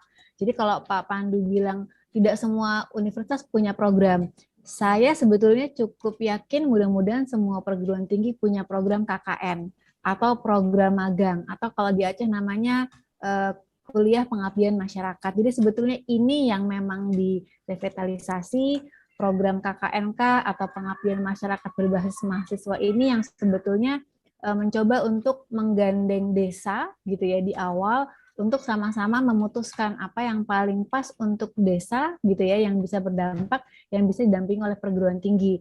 Jadi memang perbedaannya kita bilang jadi sekarang UMD itu UMD KKN tematik. Kalau dulu namanya KKN reguler, sekarang namanya UMD KKN tematik. Memang yang membedakan adalah ada survei atau ada eksplorasi terlebih dahulu bersama-sama dengan desa, sehingga ketika masuk ke pelaksanaan KKN tematik, mahasiswa sudah punya gambaran ya Mbak Winda ya. Jadi pembekalannya itu khusus. Ini kebetulan UNED ini mengadopsi secara progresif.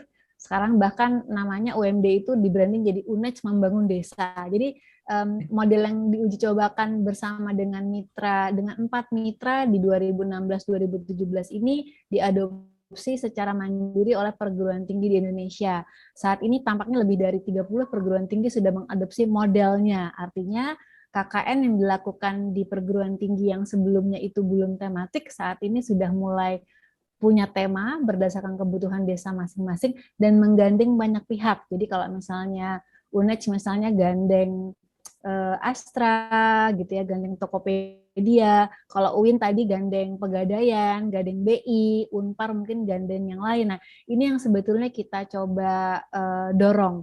Jadi kalau Pak Pandu memang dari perguruan tinggi, sebetulnya program KKN-nya Pak yang direvitalisasi gitu ya, diredesain sehingga sesuai sama kebutuhan desa dan menggandeng beberapa stakeholder untuk bisa lebih cakep lah ya. Mungkin bisa gandeng Mas Udin, di sini ada Pesona Desa Nusantara bisa gandeng Pesona Desa juga, sehingga ketika memberikan pembekalan kepada mahasiswa, tergantung dari temanya, itu bisa menjadi lebih tepat sasaran. Mungkin itu kalau nanti ada yang mau tanyakan, monggo boleh saya nanti share email juga gitu ya, mumpung kompak masih sampai 2022, kita bisa koneksikan dengan teman-teman yang lain, sehingga forum ini memang jatuhnya peer-to-peer learning ya, Mbak Winda ya, peer-to-peer learning, jadi memang bisa mengkoneksikan sehingga semua bisa mencoba untuk mengadopsi model ini sesuai dengan lokal konten dan keunggulan masing-masing perguruan tinggi dan desa. Begitu Mbak Winda.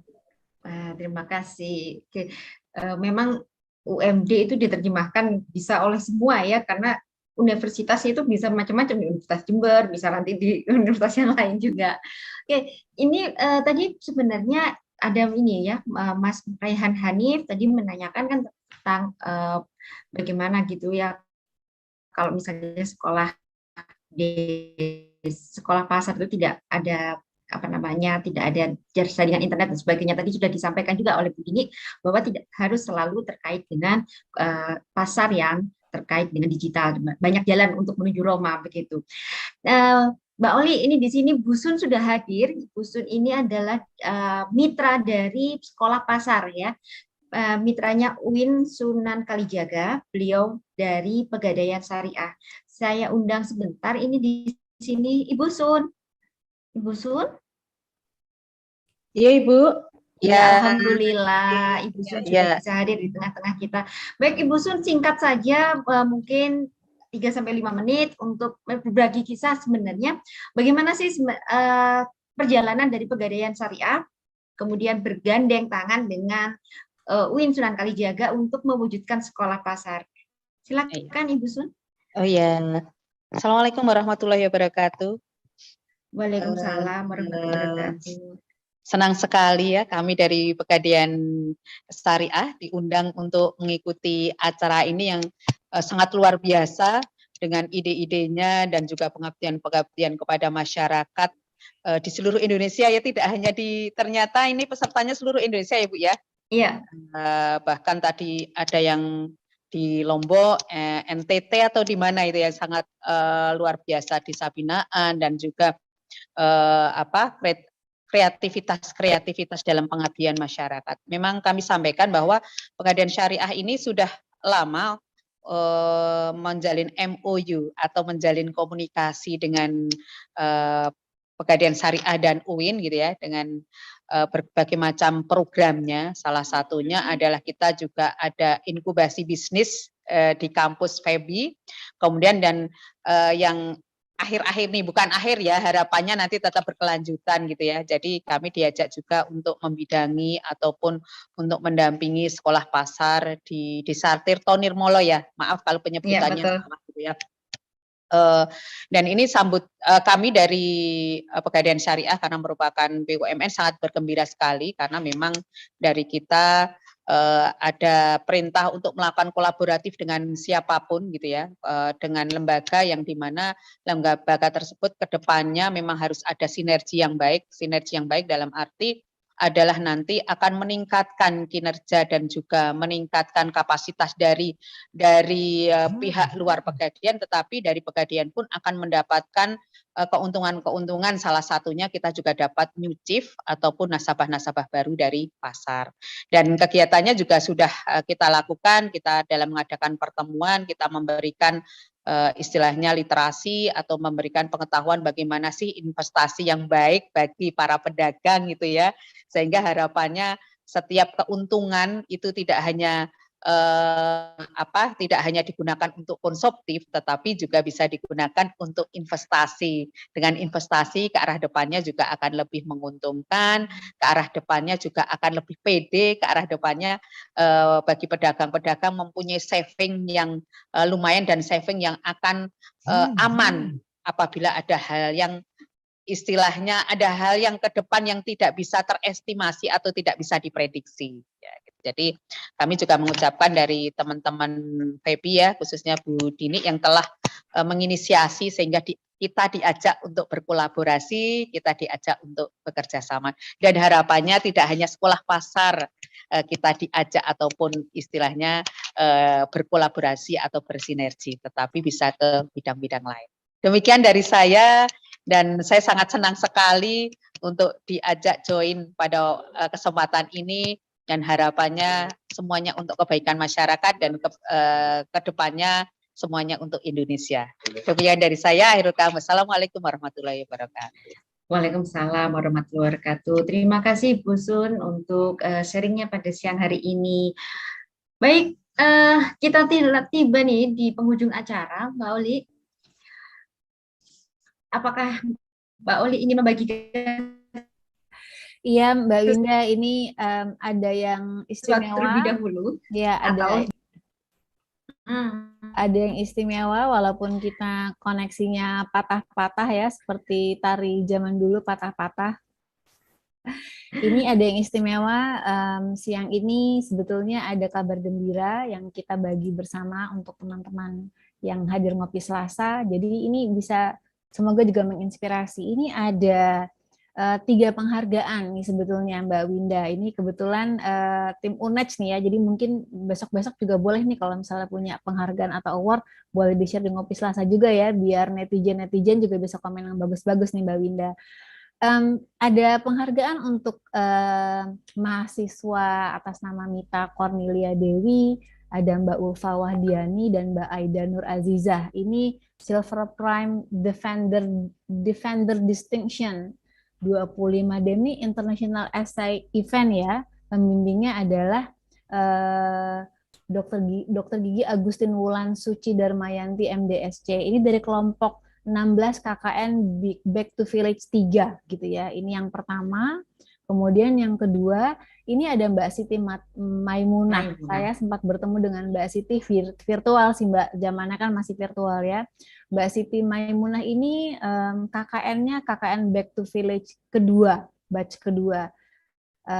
Siti menjadi pemenang di Top of Challenge di USAID Global USA. Jadi mudah-mudahan hari ini bisa ketemu sama Mbak Siti juga.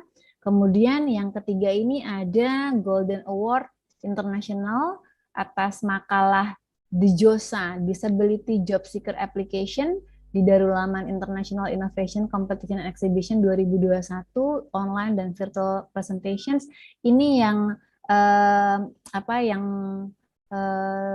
tampil di event ini dan memenangkan award ini adalah Yustika Wahyuryani, ada Gasani Auliani Sawijayati, dan Viko Taniadi, serta Brilian Aditya Prawira Arafat. Nah ini pembimbingnya adalah Dr. Agustina Dewi Setirini SSM Home. Betul ya, ini ada 3 penghargaan. Nah apakah Prof. Yuli masih ada di ruangan untuk memberikan penghargaan kepada mahasiswa ini? Ini mungkin mesti colek Mbak Dewi Bu Wulan ya?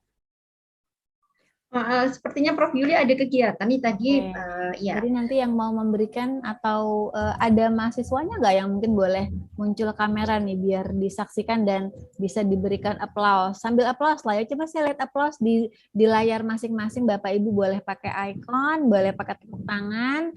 Tapi monggo gitu ya. Ini ada Yustika, mungkin nanti Mas Andika bisa spotlight nih. Ada Mas Viko, ada siapa lagi tadi?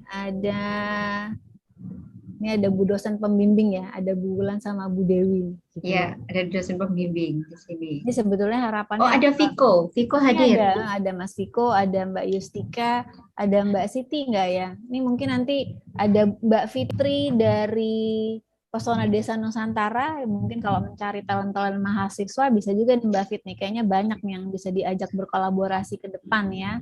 Mudah-mudahan tidak cuma dari untuk Siti Maimunah nggak hadir. Oh, nggak hadir. Oke. Mungkin Yustika. Siti Maimunah masih kerja. Oh iya. Oke. Viko dan Mbak Viko dan maaf Mbak Viko, astagfirullah. Mas Viko. Mas Viko dan Mbak Yustika bisa on cam sebentar. Nah, ini Mas Viko sudah hadir. Oke. Pak Ali. Pak Ali mungkin bisa hadir untuk memberikan penghargaan secara langsung kepada mahasiswa, Pak Ali. Siap, Mbak. Ya. Pak Ali ditambahkan ke spotlight, Mas. Ya, oke. Ya. Silakan Mbak Uli. Silakan Pak Ali untuk menyampaikan penghargaan buat Yustika dan Viko Tanyadi ya. Sebetulnya ini bertiga apa berempat ya Pak Ali ya? Ini tampaknya namanya berempat ya Yustika, betul ya berempat ya? Betul berempat. Jadi 2 dari 4 mahasiswa ini, semoga Pak Ali silakan apakah ada dua patah kata dan yang mau disampaikan kepada mahasiswa, silakan. Oke, terima kasih Mbak Oli. Langsung saja ini mohon maaf, saya kebetulan berada di luar kampus ya, jadi sertifikatnya ada di LP2M, sekaligus ada kenang-kenangan dari kami, pengelola KKN. Selamat kepada ketiga juara itu ya. Ada yang dari Ewer Batik di Hungaria, ada yang di Kuala Lumpur, dan juga ada Mbak Sipi yang jadi spesialis bagi USET ya, global. Saya ucapkan terima kasih atas dedikasinya ya, yang sudah menerapkan dari apa yang sudah menjadi apa istilahnya planning Anda sekalian selama melakukan KKN Back to Village kemarin. Mudah-mudahan itu menginspirasi untuk kehidupan yang akan datang. Lagi selamat dan sukses bagi Anda semuanya. Terima kasih, Mbak. Terima kasih. Tepuk tangannya Bapak Ibu, teman-teman semua yang ada di Zoom gitu ya, atau ada di ruang masing-masing, monggo silakan. Baik Mbak Winda, jadi ini mungkin sekaligus saya saya bungkus-bungkus ya Mbak Winda ya. Ini mengucapkan terima kasih kepada Mbak Winda sebagai moderator, walaupun koneksinya sedikit ngambek, tapi mudah-mudahan dipahami oleh teman-teman yang hadir saat ini. Terima kasih kepada Bu Dini dari UIN Suka, gitu ya, bukan Mama Suka ya, UIN Sunan Kalijaga, dan Mbak Nuning dari Desa Tirto Nirmolo, dari Pasar Desa Nirmala. Dan Mas Udin kayaknya punya fans tersendiri nih. Jadi mudah-mudahan para narsum hari ini berkenan untuk membagikan kontaknya gitu ya. Karena pada dasarnya berbagi ini menjadi hal yang sangat kita ingin tularkan, memberikan inspirasi kepada semua Bapak Ibu peserta yang hadir hari ini. Apabila berkenan nanti di-sharekan nomor kontak atau email misalnya. Jadi di akhir kegiatan ini Bapak Ibu yang sudah mengisi link presensi akan kami kirimkan e-certificate dan kami kirimkan link materinya. Link materi akan saya coba munculkan juga di chatroom hari ini, tapi biasanya kami kirimkan bersamaan dengan link sertifikat materi kepada Bapak Ibu yang hadir pada siang hari ini. Terima kasih banyak saya haturkan kepada para narasumber yang luar biasa, teman-teman semua yang hadir hari ini, gitu ya, mudah-mudahan bermanfaat. Di kegiatan Ngopi Selasa ke-27 sudah ada topik dan kita bahkan sudah punya 2-3 topik ke depan sampai tahun depan. Jadi nanti kami akan selalu kirimkan undangan untuk hadir di Ngopi Selasa. Bapak Ibu yang punya masukan terhadap topik-topik Ngopi Selasa, silakan mengisi link presensi dan memberikan masukan Bapak Ibu di link tersebut. Akhir kata, saya nggak sempat berpantun, jadi saya kali ini bolos pantunnya Mbak Winda. Tapi semoga kita semua sehat selalu, mendung tidak selalu hujan, mudah-mudahan cucian kita kering dan kita semua berbesar hati untuk menikmati apapun cuacanya. Sampai bertemu lagi 2 minggu lagi. Terima kasih. Mohon maaf apabila kekurangan. Assalamualaikum warahmatullahi wabarakatuh. Waalaikumsalam warahmatullahi wabarakatuh. Terima kasih. Waalaikumsalam. Terima kasih Mas Udi. Terima kasih semuanya. Terima kasih. Terima kasih Mbak Bu Citra. Udi. Terima kasih ya semuanya. Sehat-sehat Ya. selalu. Terima kasih kepada narasumber. Oh, di YouTube oh iya, di YouTube tidak ada link presensi, Mbak Susana. Link presensinya hanya ada di chat room. Terima Cuma mungkin kasih. Mas Terima Andika, kasih Bu Mas Andika Is. boleh di Sampai chat jumpa. nggak di YouTube ya, kalau bisa link presensinya. Mungkin ada yang tidak sempat hadir di Zoom tapi melihat dari YouTube. Terima kasih Bu Is. Mudah-mudahan nanti di 27 tampaknya Universitas Parahyangan nih, Parahyangan, Bu. ya. Bu Is nih. Bentar nih saya share kembali ya linknya untuk presensi. Sebentar. Mohon izin live ya Mbak Oli, Mbak Winda. Terima kasih banyak Mbak Dini. Terima kasih banyak. Semoga sukses. Sampai bertemu kembali. Izin live juga ya Mbak Oli. Iya, Iya, Mas terima Udin. kasih, Nanti Mas boleh Udin. di Terima share kasih. kontaknya ya Mas Udin ya. Silakan, kalau ada yang silakan, mau Mbak bertanya Oli. ya. Siapa tahu Nah. mau magang di Nusa Berdaya nih. Ya, sip. Siap, Terima siap. kasih Iya banyak. nih. Sehat selalu. Ya, terima kasih semuanya. Assalamualaikum. Waalaikumsalam. Waalaikumsalam. Mohon izin keluar Terima juga. kasih Mbak Nuning dan Desa Ya, Tirta mohon izin Moto. keluar juga. Iya, terima juga kasih Mbak Kansa. Bu Saya Is. share lagi link presensi Mbak Winda di chat room apabila ada yang berkenan mengisi atau memberikan input. Nah, ini saya lihat ada Ibu Lydia Saragih, Ya. jadi mudah-mudahan sempat juga untuk mengisi. Silakan untuk link presensi. Link presensi saya bagi karena biasanya dibarengi dengan materi, gitu ya. Terima kasih Mbak Fitri dari Pesona Desa Nusantara. Kita bertemu lagi 2 minggu lagi. Mungkin kita bisa bahas pengolahan sampah nih Mbak Fitri ya, beberapa topik ke depan ya, supaya bisa lebih banyak desa yang mendapat manfaat. Makasih Mbak Fit. Sama-sama. Nanti kita ngobrol lagi Mbak Oli ya. Ya, Mbak Thank Fitri, you. terima kasih. Terima kasih Mbak Fitri. Sama Ibu. Assalamualaikum. Waalaikumsalam.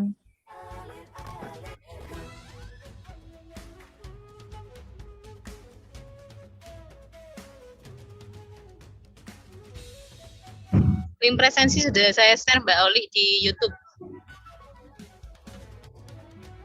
Terima kasih Mbak Ulan. Terima kasih Mbak Wulan. Hati-hati di jalan. Ya, sudah nyampe mana Ah, sudah. Mandi. Oh, Ya, izin live dulu ya. Pamit Mbak Citra. Ya. Terima kasih.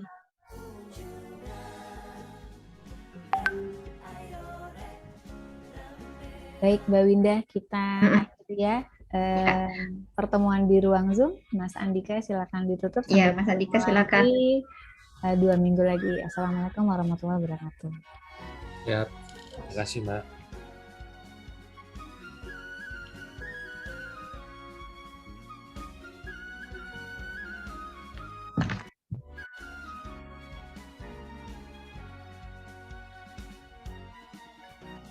Jeng jeng keling maruk jingklang jeng datang